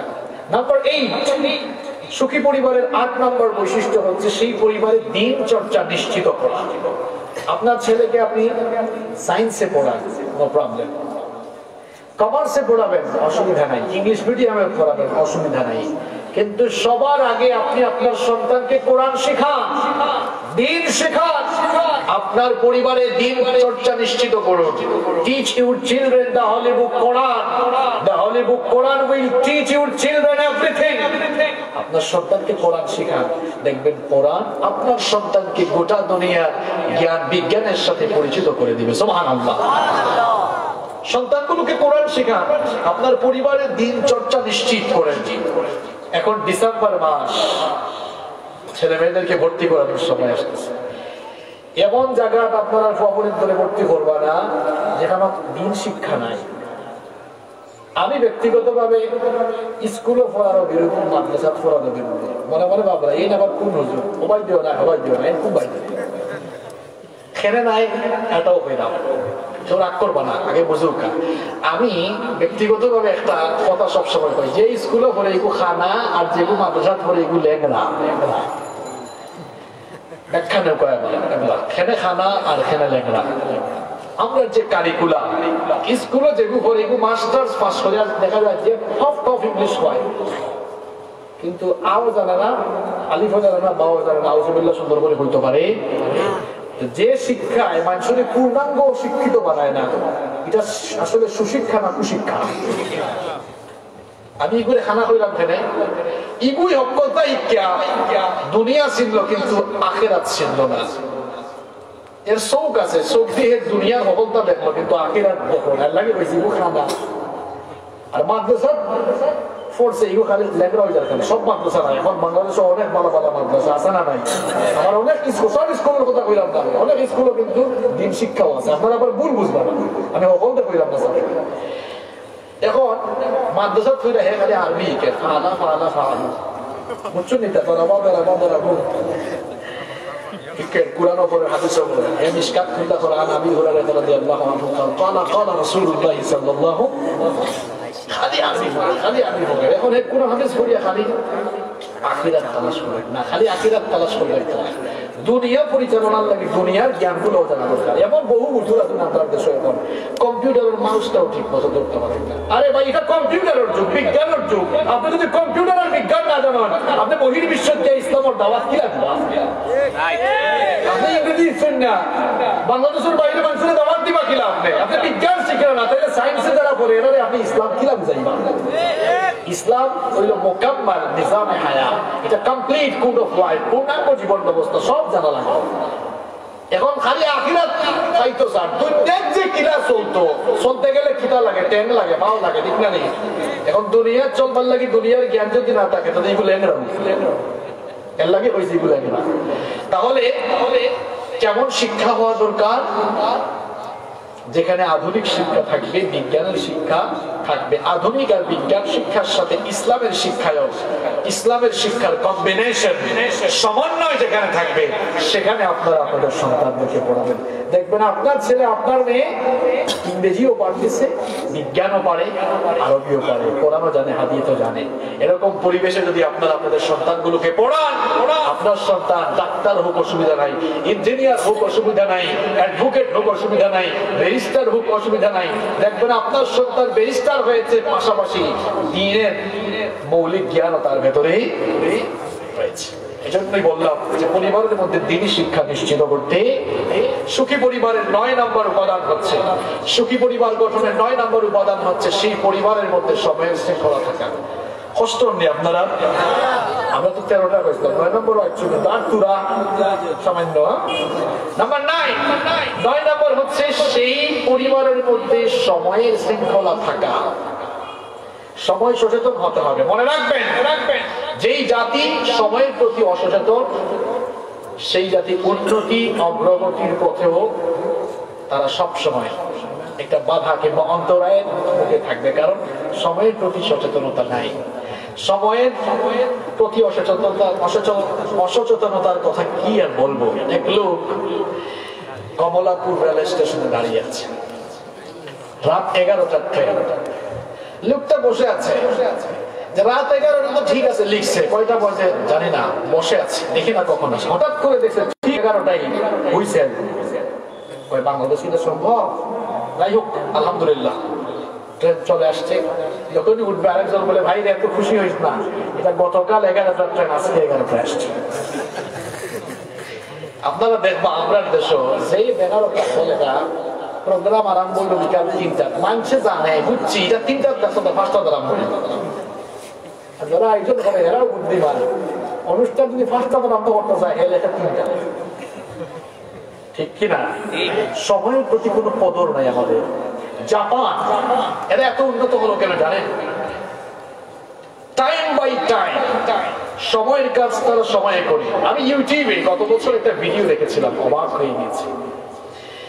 জাপানে একটি ট্রেন একটি স্টেশন থেকে ছাড়লো, সেই স্টেশন থেকে ছাড়ার পর তাদের যে ট্রেনগুলো থামার একটি নির্ধারিত শিডিউল আছে, সেই শিডিউল দেখানো হলো যে এই ট্রেনটি 7 মিনিট 50 সেকেন্ডে গিয়ে ওই স্টেশনে থামবে। আমি অবাক হয়ে গেলাম, ঠিক 7 মিনিট 49 না 51 না, ঠিক 7 মিনিট 50 সেকেন্ডেই ট্রেনটা গিয়ে ওখানে থামবে। শিডিউলে লেখা ছিল এই ট্রেনটা ওখানে 30 সেকেন্ড থামবে, 8 মিনিট 20 সেকেন্ডে ওটা ছাড়বে। দেখলাম 8 মিনিট 19 না 8 মিনিট 21 না, ঠিক 8 মিনিট 20 সেকেন্ডে ওটা আমার ছেড়ে গেছে। এরা উন্নত এমনি এমনি হয়। আমাদের দেশে মুসলমান আছে, ইসলাম নাই। আর পশ্চিমা দেশগুলোতে মুসলমান নাই, ইসলাম আছে। আপনারা অনেকে বুঝছেন না হয়েছে কিনা, রাজনীতি ভাষায় আবার হইলাই। আমাদের দেশে মুসলমান আছে, ইসলাম নাই। দেখেন ইসলামের ইনস্ট্রাকশন হলো আপনি আপনার রাস্তাঘাট পরিচ্ছন্ন রাখা, ইবাদাতুল আদা আনিত তরিকি সাদাকা। রাস্তা দেখি ময়লা আবর্জনা কষ্টদায়ক বস্তু হলানিন, এটা আমলনামাত আপনার সবকার সমান সওয়াব লেখা হইব। সুবহানাল্লাহ। ইসলামের নীতিমালা হইলো আমি জাস্ট একটা উদাহরণ দিলাম, উদাহরণ দিতে গেলে অনেকগুলো দেওয়া যাব, সময় যাইব। ইসলামের নীতিমালা করা নীতিমালা, ঘর বাড়ি সহ রাস্তাঘাট পরিষ্কার না। আমরা দেশ 90% মানুষ মুসলমান, ইসলামের আইনটা এই দেশ নাই। যারা শহরে বাস করে এরা মনে করে এইখানে বিলাইয়ের গু আছে, কুত্তার গু আছে, হাঁস মরছে, মুরগি মরছে, এটা আমি হরাইতাম না, এটা সিটি কর্পোরেশনের দায়িত্ব না, এটা আপনার ইমানই দায়িত্ব, এটা আপনি সবাই দিবেন। রাস্তাঘাটও বড় হইলে দেখা যায় গন্ধে আর ঠিক আছে না, ও ঠিক নেই কথা। এই যে মোহন ভাই আমার অত্যন্ত প্রিয় মানুষ, লন্ডনে থাকেন, আপনারাও অনেক মানুষ লন্ডনে থাকেন, হিদেশ ইসলাম নাই, কিন্তু দেখবা রাস্তাঘাটে সেপ্পা নাই, লোক খবর আছে, পাউন্ড ঠিক নেই। ইসলাম এই দেশে মুসলমান নাই, কিন্তু ইসলাম আছে। ইসলাম আছে মানে কি? ইসলামের কায়দা কানুন আছে। আমেরিকার যারা তখন আপনারা দেখছো কি সুন্দর রাস্তাঘাট, সেপ্পা লাইলেও জরিমানা, বোতল ভালোই তো খবর আছে। আর আপনার দেশ খালি সেফার বোতল না, সুযোগ পাইলে মুক্তি দেয়, লেখা আছে উপায় মৃত্যু না, এই উপায় মুক্তি আর কেটা কইতাম, তার বেশি দূর যাইতাম না। সময়ের শৃঙ্খলার কথা বলছিলাম। এমন বহু ফ্যামিলি আছে সকালের নাস্তা দুপুরে, দুপুরের নাস্তা রাতে, সময়ের কোনো শৃঙ্খলা নাই।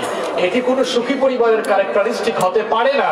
আপনার ফ্যামিলিতে সময়ের সচেতনতা থাকবে, সময়ের শৃঙ্খলা থাকবে, যদি থাকে তাহলে একটি পরিবারে বরকত নামবে। সুখী পরিবারের 10 নম্বর বৈশিষ্ট্য হচ্ছে পারিবারিক গোপনীয়তা রক্ষা করা। একটি প্রবাদ বাংলা ভাষায় প্রচলিত আছে, ঘরের কথা বাহিরে যে কয় সে হলো আহাম্মক নাম্বার 6।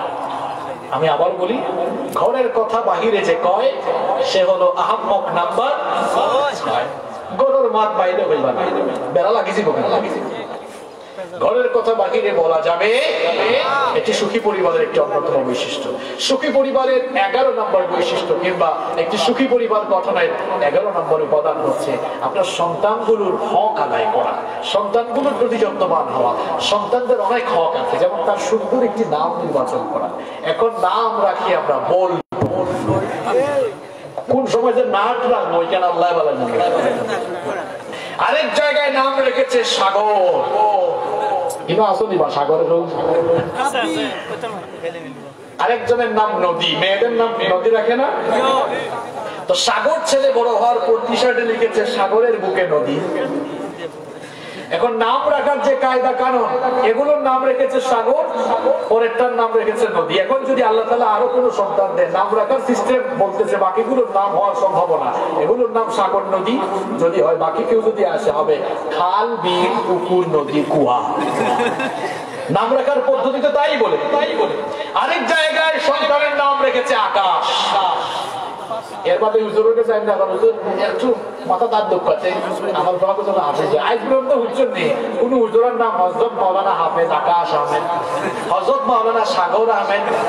আপনার নামও তো বেজার, বই তো গিলা। আরেক জায়গায় নাম রেখেছে তুফান। আজকে ইউটিউবেও দেখলাম একজনের নাম তুফানি, তো তুফান আছে না। বললাম ভাই তুফান দেখেছেন কেন? ভাই হুজুর তুফানের সময় হয়েছে তো এজন্য তুফান দেখে দিয়েছি।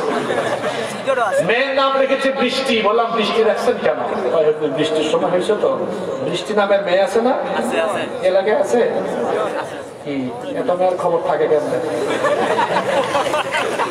মেয়ের নাম রেখেছে বৃষ্টি, ছেলের নাম তুফান। এখন যেই অবস্থায় হয় ওই অবস্থাকে স্মরণীয় করে রাখার জন্য অবস্থা বুঝে আপনি ব্যবস্থা যদি নেন।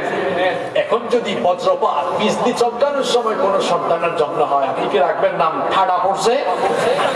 নোয়াখালীটা কয়ে ঠাডা পড়ছে, সিলেট আপনার এলাকায় কয় বিজলি পড়ছে। বিজলি অবশ্য বহু নাম আছে, আসেনি? বাস পড়ছে আপনার এলাকা। এভাবে নাম রাখা যাবে না। ছেলেগুলোর নাম রাখেন আব্দুল্লাহ, আব্দুর রহমান। নবীদের নামের সাথে মিলিয়ে নামগুলো রাখেন, ওলামাগণের সাথে পরামর্শ করেন। আপনাদের অত্র এলাকার একটি দ্বীনি বিদ্যাপীঠ রয়েছে, মাদ্রাসা রয়েছে। এই যে মাদ্রাসার এখানে প্রিন্সিপাল হুজুর বসে আছেন, সন্তান হয়েছে, হুজুরের কাছে যান, হুজুর আমার ছেলে মেয়ের নাম রাখবো, আপনি একটা নাম আমাকে দেন না। হুজুর কি ভালো নাম দিবে না? আলেম ওলামাদের সাথে আপনারা পরামর্শ করে নাম রাখবেন। সন্তানগুলোর হক আদায় করবেন, এদেরকে দ্বীন শেখাবেন, নামাজ শেখাবেন, ভালো আচরণ করবেন, এদের সাথে সফট কোমল আচরণ করবেন, এদেরকে সময় দিবেন। খেয়াল রাখবেন আপনার সন্তান যেন তার কোনো খারাপ সঙ্গী সাথীদের সাথে মিশে না যায়। কারণ কথায় আছে সৎ সঙ্গে স্বর্গবাস, অসৎ সঙ্গে খবরদার, সাবধান থাকবেন। আপনার ছেলে মেয়েগুলোকে পর্দা শিখাবেন, তাদেরকে গুড ম্যানার শিখাবেন। ছেলে মেয়েগুলোর বিয়ে দিবেন, তাড়াতাড়ি বিয়ে দিবেন। বিয়ে সাথে কথা যেটা হইতা 20-25 আপনার সিলেট চিটাগাং তো বিয়ার অবস্থা খুব খারাপ, মহরণও কঠিন, আর বিয়ার মাঝে নীরব দুর্যোগ চলে। একবারে বদনাটা গেলে এসি পর্যন্ত অক্কলটা দেওয়া লাগে, চায় না। এইসব কোনটা চাই না, কোনটা চাই না, আপনি খুশি হয়ে যাবেন। এখন খুশি হয়ে যদি কিচ্ছু না দেয়, শাশুড়ি দেখছ নিয়ে আমার ই ফুয়ার বই কয়টা কি যাইছে, কোনটা হইল না লগে, এরকম আছে কিনা? আহা, খুব দুঃখজনক।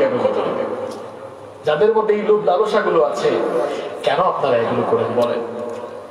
কিছু কিছু যুবক ভাইয়েরা আছেন, তারাও দাবি করে আমাকে মোটরসাইকেল দিতে হবে। যুবক আর তরুণ ভাইয়েরা, আপনাদেরকে বলছি, একজন বাবা তার মেয়েকে 18-20 বছর বয়স পর্যন্ত তার স্নেহ মমতা ভালোবাসা দিয়ে লালন পালন করলো, তার কলিজার টুকরা ধনটাই আপনাকে গিফট করে দিল। আপনি কিভাবে আর অন্য কিছু চান? আমার বাড়ি তো সিলেটে, আমি জানি এগুলো আছে, সিলেটে এগুলো আছে। নীরব যৌতুক চলছে, যৌতুক ঠিক তেমন ভাবে হারাম, উত্তর পায়খানা খাওয়া যেমনটা হারাম। যারা ঠিক কইছে না ইতার খাওয়ার ইচ্ছা আছে, আমি বুঝলাম না। যুবক তরুণ ভাইয়েরা, আমিও তো ইয়াং, আমি আপনাদেরকে বলছি, আমি নিজে বিয়ে করেছি। আমি আমার শ্বশুর বাড়ির থেকে একটা কিছু মোহরানার টাকা একদম বিয়ের স্টেজে বসে চেক দিয়ে দিয়েছে নগদ। মেয়ের বাবাদেরকে বলছি, যখন মেয়ে বিয়ে দিবেন, আমরা সিলেট বহুত ফুটানি, আমি হয়তো বা হয় 20 লাখ, অথচ 20টা টাকাও নয়া দিচ্ছে, মানে নগদ নাই। আবার গিয়া কয় বেলাতে মাফ কইরা এই ন আপনাকে তাড়াতাড়ি মাফ দিলাইলাম, আবার তালা কইলে আর মাফ নাই, সকাল দেওতে এখন এটা ঠিক কইছি না আমি? নো, এমন চিত্র হওয়া যাবে না। আপনি আপনার সামর্থ্যের আলোকে মহারানা দিবেন, সামর্থ্যের আলোকে মহারানা দিবেন। মেয়ের বাবারা জামাইকে বলেন, বাবারে তোমার সাধ্য মতো দাও, কোন অসুবিধা। বিয়েটাকে আপনারা সহজ করে দেন, জেনার রাস্তা বন্ধ হয়ে যাবে। আজ আমরা বিয়েগুলোকে কঠিন করে ফেলছি। আমরা আমাদের ছেলে মেয়েগুলোকে বলছি প্রতিষ্ঠিত হও, তারপরে বিয়ে করো। আর সূরাতুন নূরে আল্লাহ তাআলা বলেছেন আগে বিয়ে করো, তারপরে প্রতিষ্ঠিত হও। শোনেন, যেই ছেলে প্রতিষ্ঠিত হয়ে বিয়ে করে, ওই ছেলে তার বউয়ের সাথে সবসময় দাস দাসীর মতো আচরণ করে। বলবেন কেন? কারণ তার জীবনে টাকা পয়সা গাড়ি বাড়ি তার সব হয়ে গিয়েছে, এখন শুধু তার ফিজিক্যাল চাহিদা মেটাবার জন্য একজন নারী দরকার। এজন্য বউয়ের সাথে সে দাস দাসীর মতো আচরণ করে। আর যেই ছেলেটা প্রতিষ্ঠিত হওয়ার আগে বিয়ে করে, ওই মেয়েটা, তার বউটা তার সফলতার পেছনে সবচেয়ে বেশি ভূমিকা রাখে, কন্ট্রিবিউট করে, তাকে সহযোগিতা করে। এজন্য এই লোকটা সফল হয়ে যাওয়ার পর তার বউয়ের অবদান তার জীবনে কখনো ভুলতে পারে। এজন্য ইসলাম বলছে বিয়ে করো, তারপরে প্রতিষ্ঠিত হও। এখন জোয়ান ফয়েন আসুন, যেমন সবদিন খুশি খুশি যায় আমার পক্ষে কইসন বোধটা, তোমার বাপে বিয়া করাই থাকিলা বলতে তো অকর্মা, কোনো কাম কাজ নাই। ছাত্র ভাইয়েরা যারা এসেছ, তোমাদেরকে বলছি তোমরা টিউশনি করাও। মাসে যদি 3000 টাকা ইনকাম করো, বছরে কত হয়? 3 12 36 হয়। আর যারা শহরে পড়ায় তারা তো 5000 করে পাবে, 5 12 কত হয়? 60। তুমি ক্লাস 9 থেকে টিউশনি শুরু করো, 9 10 কয় বছর? 2 বছর। এইচএসসি বা আলিম আরো 2 বছর, 4 বছর। অনার্স ধরো 4 বছর, 8 বছর। মাস্টার ধরো 1.5 বা 2 বছর, 10 বছর। প্রত্যেক মাসে যদি 50,000, প্রত্যেক বছরে যদি 50,000 করে হয়, 10 বছরে 5 লক্ষ টাকা এনাফ। একটা সুন্নতি বিয়ের জন্য এই টাকা এনাফ, ঠিক কি না? তুমি তো পয়সা কামাচ্ছ না, খালি অকর্মা।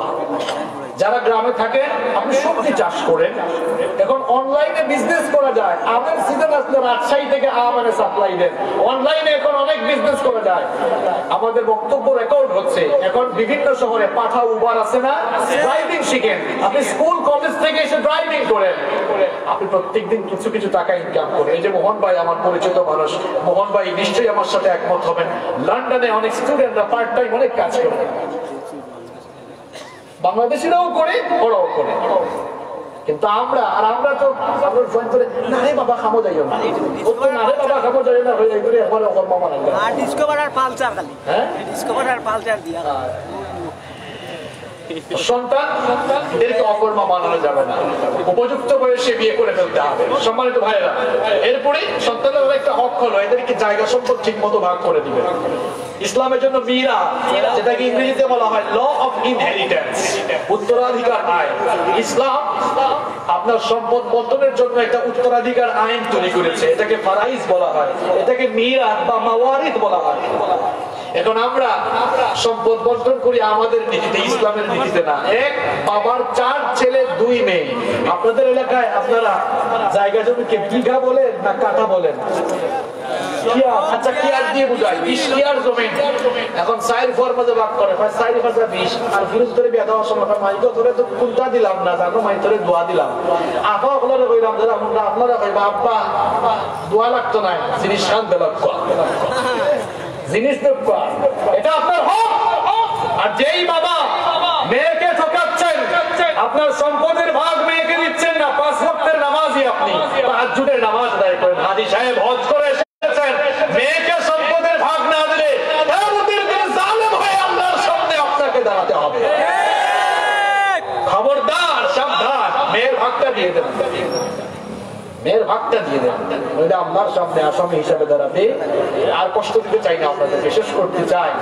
সুখী পরিবারের 11 নম্বর বৈশিষ্ট্য কি বললাম? একজন সন্তানের হকের প্রতি সচেতন হওয়া। নাম্বার 12, 12 নম্বর হচ্ছে পারস্পরিক হকের ব্যাপারে সচেতন থাকা।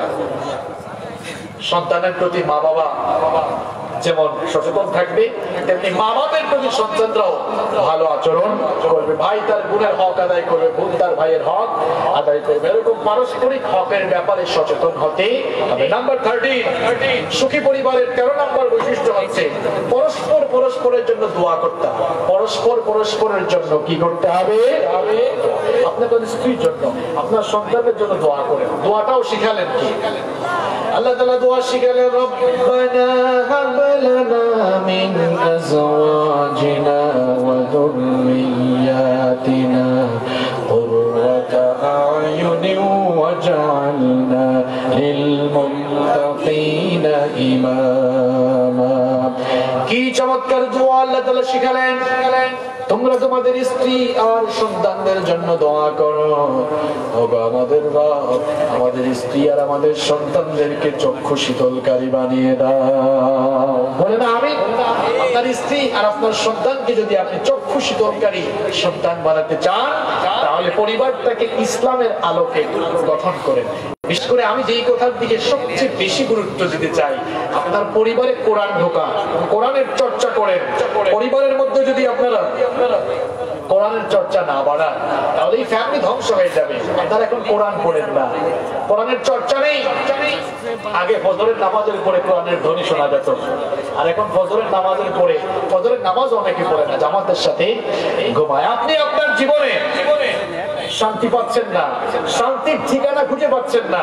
পরিবারে অশান্তি, সমাজে অশান্তি, রাষ্ট্রে অশান্তি, সব জায়গায় অশান্তির দাবানল জ্বলছে। সকল অশান্তি দূর করতে হলে, অশান্ত পৃথিবীকে শান্ত করতে হলে, সকল সমস্যার সমাধান করতে হলে সকল জায়গায় কোরআন থাকার দরকার আছে না নাই? সমাধান চাও যদি জীবনে মরণে, ফিরে যাও খুঁজে নাও চোখ রাখো কোরআনে। সমাধান চাও যদি জীবনে মরণে, ফিরে যাও খুঁজে নাও চোখ রাখো কোরআনে। If you want a solution in here and hereafter, go back, have a look on the Holy Quran. সমাধান চাও যদি জীবনে মরণে, ফিরে যাও খুঁজে নাও চোখ রাখো কোরআনে।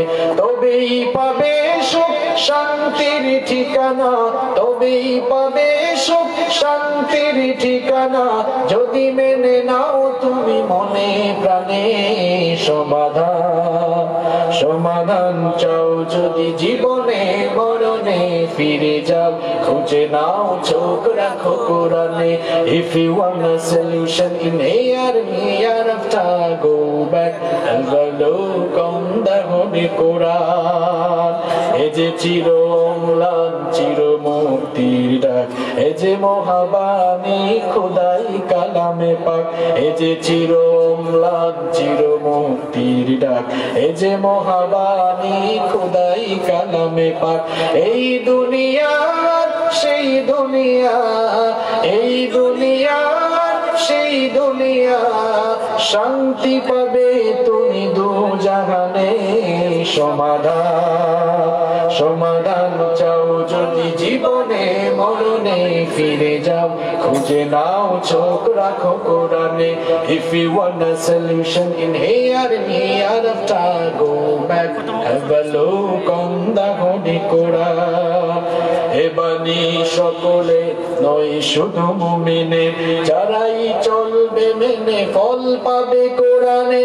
হে বানি সকলে নয় শুধু মুমিনে, যারাই চলবে মেনে ফল পাবে কোরআনে। ঘরে বলো কিংবা রাষ্ট্রে বলো, ঘরে বলো কিংবা রাষ্ট্রে বলো, অশান্তি দূর করে শান্তি আনে। সমাধান সমাধান চাও যদি জীবনে মরণে, ফিরে যাও খুঁজে নাও চোখ রাখো কোরআনে। If you want a solution in here and hereafter, go back, have a look on the Holy Quran. তবেই পাবে সুখ শান্তির ঠিকানা, তবেই পাবে সুখ শান্তির ঠিকানা, যদি মেনে নাও তুমি মনে প্রাণে। সমাধান সমাধান চাও যদি জীবনে মরণে, ফিরে যাও খুঁজে নাও চোখ রাখো কোরআনে। If you want a solution in here and hereafter, go back, have a look on the Holy Quran. ঠিক কি না? কোরআন ছাড়া আপনি শান্তি পাবেন না, কোরআন ছাড়া আপনি সমৃদ্ধি পাবেন না। এই অশান্ত পৃথিবীকে শান্ত করতে পারে আল্লাহর কোরআন। আপনার নিজের জীবনে অশান্তি, ফ্রাস্ট্রেশন, হতাশা, কেন এত হতাশা? কারণ জীবনে তো কোরআন নেই, জীবনে কোরআন নেই। জীবনে কোরআন নেই বলে জীবনে কোনো সুখ শান্তিও। আপনার জীবনটাকে কোরআনের রঙে রাঙান, জীবনটাকে কোরআনময় করে দেন, জীবনটাকে কোরআনের আলোয় আলোকিত করে দেন, দেখবেন জীবনের মধ্যে সুখ চলে এসেছে। নিজের পারিবারিক জীবনে অশান্তির দাবানল চলছে, পরিবারে সুখ নাই, শান্তি নাই, নিজের পরিবারে কোরআন নিয়ে যান। কোরআন শুধুমাত্র তেলাওয়াত করলে হবে না, নিজের পরিবারে এই কোরআনের প্রত্যেকটি বিধানকে আপনি বাস্তবায়ন করুন, দেখবেন পরিবারটাকেও সুখ শান্তির নীড়, সুখ শান্তির ঠিকানা বানিয়ে দিবেন কে? সমাজে আজ শান্তি নেই কেন? রাষ্ট্রে আজ শান্তি নেই কেন? কারণ সেখানে কোরআন নেই, সেখানে কোরআনে বিধান নেই, কোরআনে আইন নেই, কোরআনে বিধান নেই বলে যারাই পরিচালনা করছে তাদের ভেতরে সব দুর্নীতি আর দুর্নীতি। যদি কোরআন থাকতো তাহলে জবাবদিহিতার ফিলিংস, জবাবদিহিতার অনুভূতি থাকতো। আর জবাবদিহিতার অনুভূতি থাকলে কখনো কোনো শাসক, কখনো কোনো জনপ্রতিনিধি, কখনো কোনো সেবক তার জনগণের সাথে দুই নাম্বারি করতে পারে। সেটা আমরা খুলাফায়ে রাশেদার দিকে তাকালেই বুঝি। খুলাফায়ে রাশেদায় যখন কোরআনী শাসন ব্যবস্থা ছিল, সেই শাসন ব্যবস্থা এমন জবাবদিহিতা ছিল, জবাবদিহিতার অনুভূতি থাকার কারণে তারা এমন ভাবে তাদের রাষ্ট্র ব্যবস্থাকে পরিচালনা করেছে। সাইয়েদনা আবু বকর রাদিয়াল্লাহু আনহুর স্ত্রী তাকে বললেন, প্রিয়তম স্বামী আমার, বাচ্চারা অনেক দিন ধরে সারিদ খেতে চায়, সারিদ খাবার জন্য আবদার করে, সারিদ নামক খাবারের আয়োজন করতে চায়, কিছু পয়সা থাকলে দেন। খলিফাতুল মুসলিমিন আবু বকর রাদিয়াল্লাহু আনহু তার স্ত্রীকে বললেন, প্রিয়তম স্ত্রী আমার, ভালো করে শোনো, রাষ্ট্রপ্রধান হিসেবে আমাকে যে বেতন বা ভাতা দেওয়া হয় সেগুলো দিয়ে সংসার চালাতে আমার কষ্ট হয়ে যায়, বাচ্চাদেরকে অন্য কোনো খাবার দিয়ে বুঝ দিয়ে দাও, সারিদ খাবারের আয়োজন করার জন্য কোনো পয়সা দিতে পারবো না। কিছুদিন যাওয়ার পর দেখা গেল সাইয়েদনা আবু বকর রাদিয়াল্লাহু আনহুর ঘরে সারিদ নামক খাবারের ব্যবস্থা হলো। সাইয়েদনা আবু বকর রাদিয়াল্লাহু আনহু খুশি হয়ে তিনিও পেট ভরে খেলেন। খাওয়ার পরে মাথায় আসলো, কি ব্যাপার, আমার ঘরে সারিদ নামক খাবারের আয়োজন হলো কিভাবে? তিনি তখন তার স্ত্রীর কাছে জানতে চাইলেন, প্রিয়তম স্ত্রী আমার ঘরে সারিদ আসলো কিভাবে? কেউ কি হাদিয়া পাঠালো নাকি, নাকি কেউ আমাদেরকে এসে দিয়ে গেল? প্রিয়তমা স্ত্রী তখন তাকে জবাব দিলেন, খলিফাতুল মুসলিমিন, প্রিয়তম স্বামী আমার, প্রত্যেক দিন বাজার করার জন্য যে পয়সা আপনি আমাকে দেন, সেখান থেকে অল্প অল্প বাঁচিয়ে সারিদ নামক খাবার প্রস্তুতের জন্য কিছু পয়সা জমিয়েছিলাম, আর সেগুলো দিয়ে আজকে এই আয়োজন করলাম। এই কথা শোনার পর খলিফাতুল মুসলিমিন আবু বকর রাদিয়াল্লাহু আনহুর অবস্থা এমন হলো, সাত আকাশ যেন মাথায় ভেঙে পড়ার উপক্রম হয়ে গেল। সঙ্গে সঙ্গে তিনি তার ক্যাবিনেট আহ্বান করলেন, মন্ত্রিসভার সদস্যদের বৈঠক আহ্বান করলেন, তার রাষ্ট্রে মজলিসে শুরায় যারা ছিলেন সকলকে আহ্বান করে তিনি তাদের সামনে বললেন, আল্লাহ রাসূলের সাহাবীরা ভালো করে শোনো, রাষ্ট্রের প্রধান হিসাবে আবু বকরকে যে বেতন বা ভাতা দেওয়া হয়, আবু বকরের ফ্যামিলিতে প্রমাণ হয়ে গিয়েছে যে এই টাকা বেতন দেওয়া হয়, খরচ করার পরেও আরো কিছু টাকা বেঁচে যায়। সুতরাং যেই টাকাগুলো বেঁচে যায়, আগামী মাস থেকে এই পরিমাণ টাকা কম দিলেও আবু বকরের ঘরে কোনো প্রবলেম না। একটি রাষ্ট্র ব্যবস্থার প্রধান যিনি, জবাবদিহিতার ভয় থাকার কারণে কি অনুভূতি। আর যদি মেম্বার হইতে পারে, আমরা তো জানি যে ফালঙ্গর তোলে মানছে বড় যেটা অবশিষ্ট অঙ্ক দেখা যায়, ফালঙ্গর তোলে তেল মিলে, পাটি খুললে তেল মিলে, টেকা মিলে, এমন সুর হইছে, ঠিক কিনা? এর কারণ কি? যাদেরকে বসিয়েছি এরা কোরআন ওয়ালা লোক নয়, কোরআনের শাসন নেই, কোরআনের সমাজ ব্যবস্থা নেই। যদি কোরআনের সমাজ ব্যবস্থা থাকতো তাহলে যারা সার্ভিস দিত, যারা সেবক হতো, তাদের ভেতরে জবাবদিহিতার অনুভূতি থাকতো। দেখেন সাইয়েদনা ওমর ইবনুল খাত্তাব রাদিয়াল্লাহু আনহু অর্ধ পৃথিবী যিনি শাসন করেছেন, এই বাংলাদেশের মতো ছোটখাটো কোন দেশের প্রেসিডেন্ট ছিলেন না, অর্ধ পৃথিবীকে তিনি নেতৃত্ব দিয়েছেন। যার মর্যাদার ব্যাপারে স্বয়ং আমার নবী বলেছেন, লা নাবিয়্যা ওয়ালা রাসূলা মিন বাদি, আমার পরে কোন নবীও আসবেন না, আমার পরে কোন রাসূলও আসবেন না। লাউ কানা নাবিয়্যান মিন বাদি লাকানা উমার, আমার পরে কেউ যদি নবী হয়ে আসতো, আমার পরে যদি কেউ নবী হয়ে আসতো, তাহলে আমার ওমর আমার পরে নবী হয়ে যেত। সেই ওমর রাদিয়াল্লাহু, তিনি যখন আমিরুল মুমিনিন, একদিন তিনি তার ঘরে কাজ করছিলেন, এমন সময় তার কিছু আত্মীয় স্বজন এসে দরজার মধ্যে নক করলেন, আসতে পারি? ওমর ইবনুল খাত্তাব রাদিয়াল্লাহু আনহু বললেন, স্টপ, থামো, একটু দাঁড়াও, অপেক্ষা করো। ওমর ইবনুল খাত্তাব রাদিয়াল্লাহু আনহুর সামনে যেই মোমবাতি প্রজ্বলিত ছিল, ফু দিয়ে সেই মোমবাতির আগুন নিভিয়ে দিলেন। এরপরে নতুন একটি মোমবাতি জ্বালালেন, তারপরে বললেন, এবার আসতে পারো। যেই লোকেরা দেখা করতে এসেছিলেন তারা রীতিমতো অবাক হয়ে গেলেন। প্রজ্বলিত মোমবাতি নিভিয়ে দিয়ে নতুন করে মোমবাতি কেন জ্বালানো হলো? ঘরে ঢুকেই তারা কিউরিয়াস মাইন্ড, কৌতূহলী মনে প্রশ্ন করলেন, আমিরুল মুমিনিন, আপনার সামনে তো মোমবাতি প্রজ্বলিত ছিল, তাহলে নতুন করে মোমবাতি জ্বালালেন কেন? সাইয়েদনা ওমর ইবনুল খাত্তাব রাদিয়াল্লাহু আনহু জবাব দিলেন, তোমরা তো আমার আত্মীয়স্বজন, মনে হয় ব্যক্তিগত কথাবার্তা বলার জন্য এসেছো।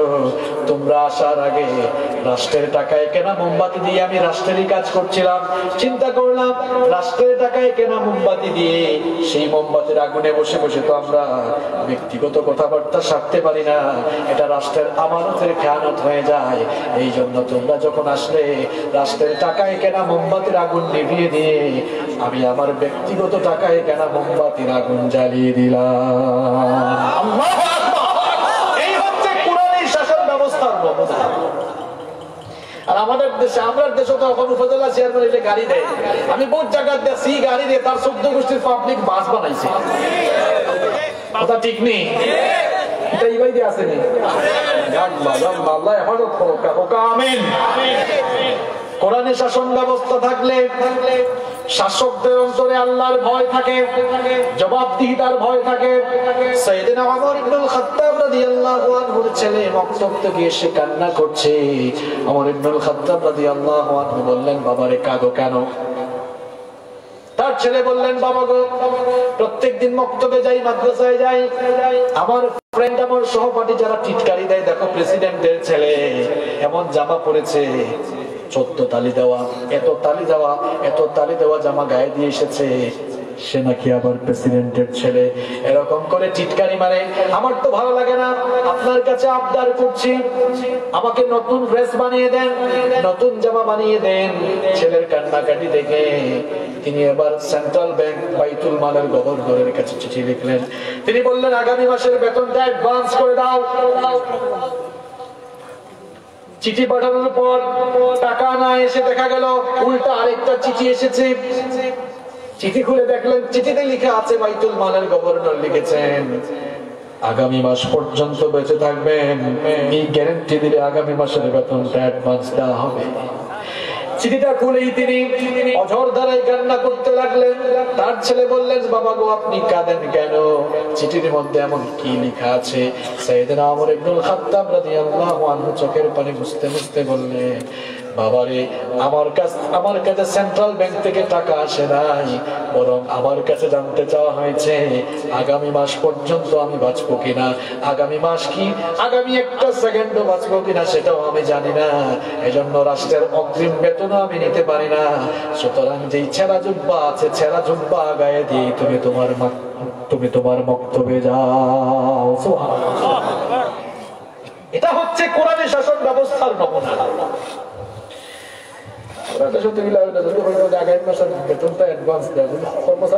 আগামী মাসে বাঁচবা কিনা সিলেটি বাসায় করলাম না, তো ওখানে না বুঝে আর কি, তোর চাকরি বাঁধবে, আমার কথা হচ্ছে ঠিক নেই।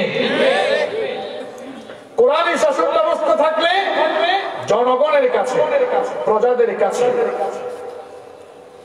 একজন শাসক জবাবদিহি করতে বাধ্য থাকবে, আল্লাহর কাছে তো জবাবদিহি করতে হবে। এরকম কোরআনী শাসন ব্যবস্থা আপনারা চান কি চান না? কোরআনী শাসন আপনারা চান তো নাকি? কেউ কেউ এমন আছেন উপরে উপরে বলে, আমরা তো সারা দেশে যাই, স্টেজে যারা বসে সবাই কিন্তু আল্লাহর ওলি না।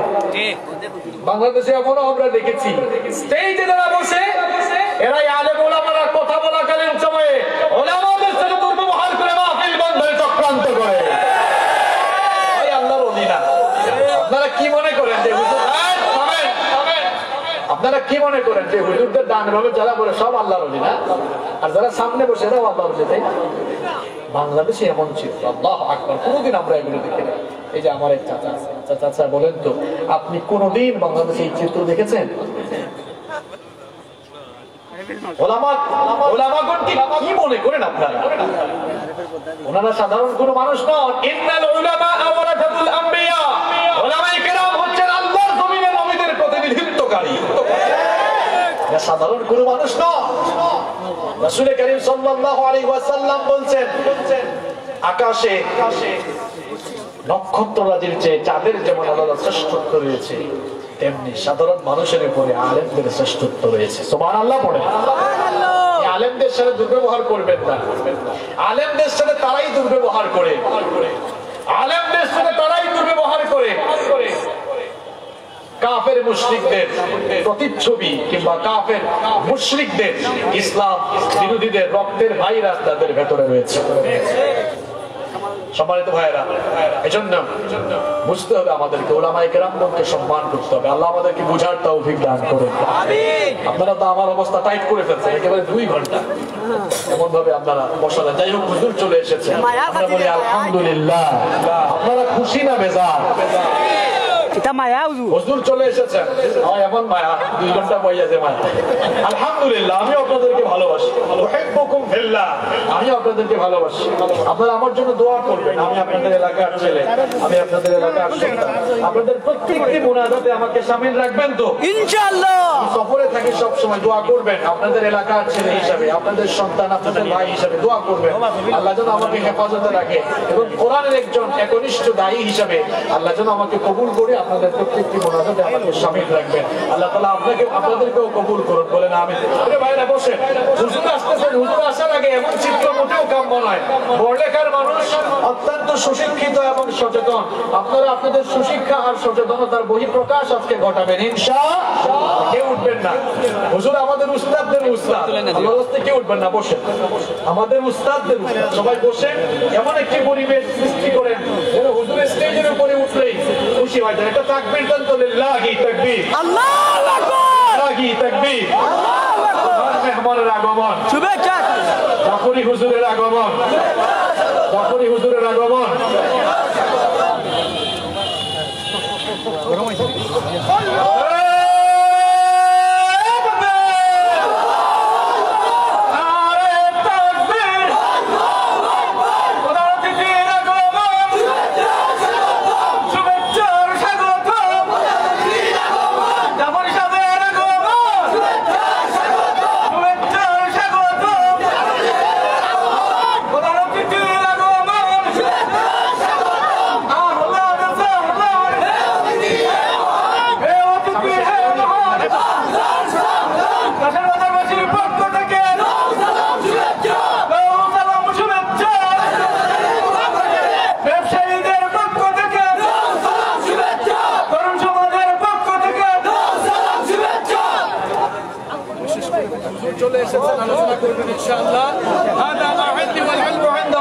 আসসালামু আলাইকুম ওয়া রাহমাতুল্লাহি ওয়া বারাকাতুহু।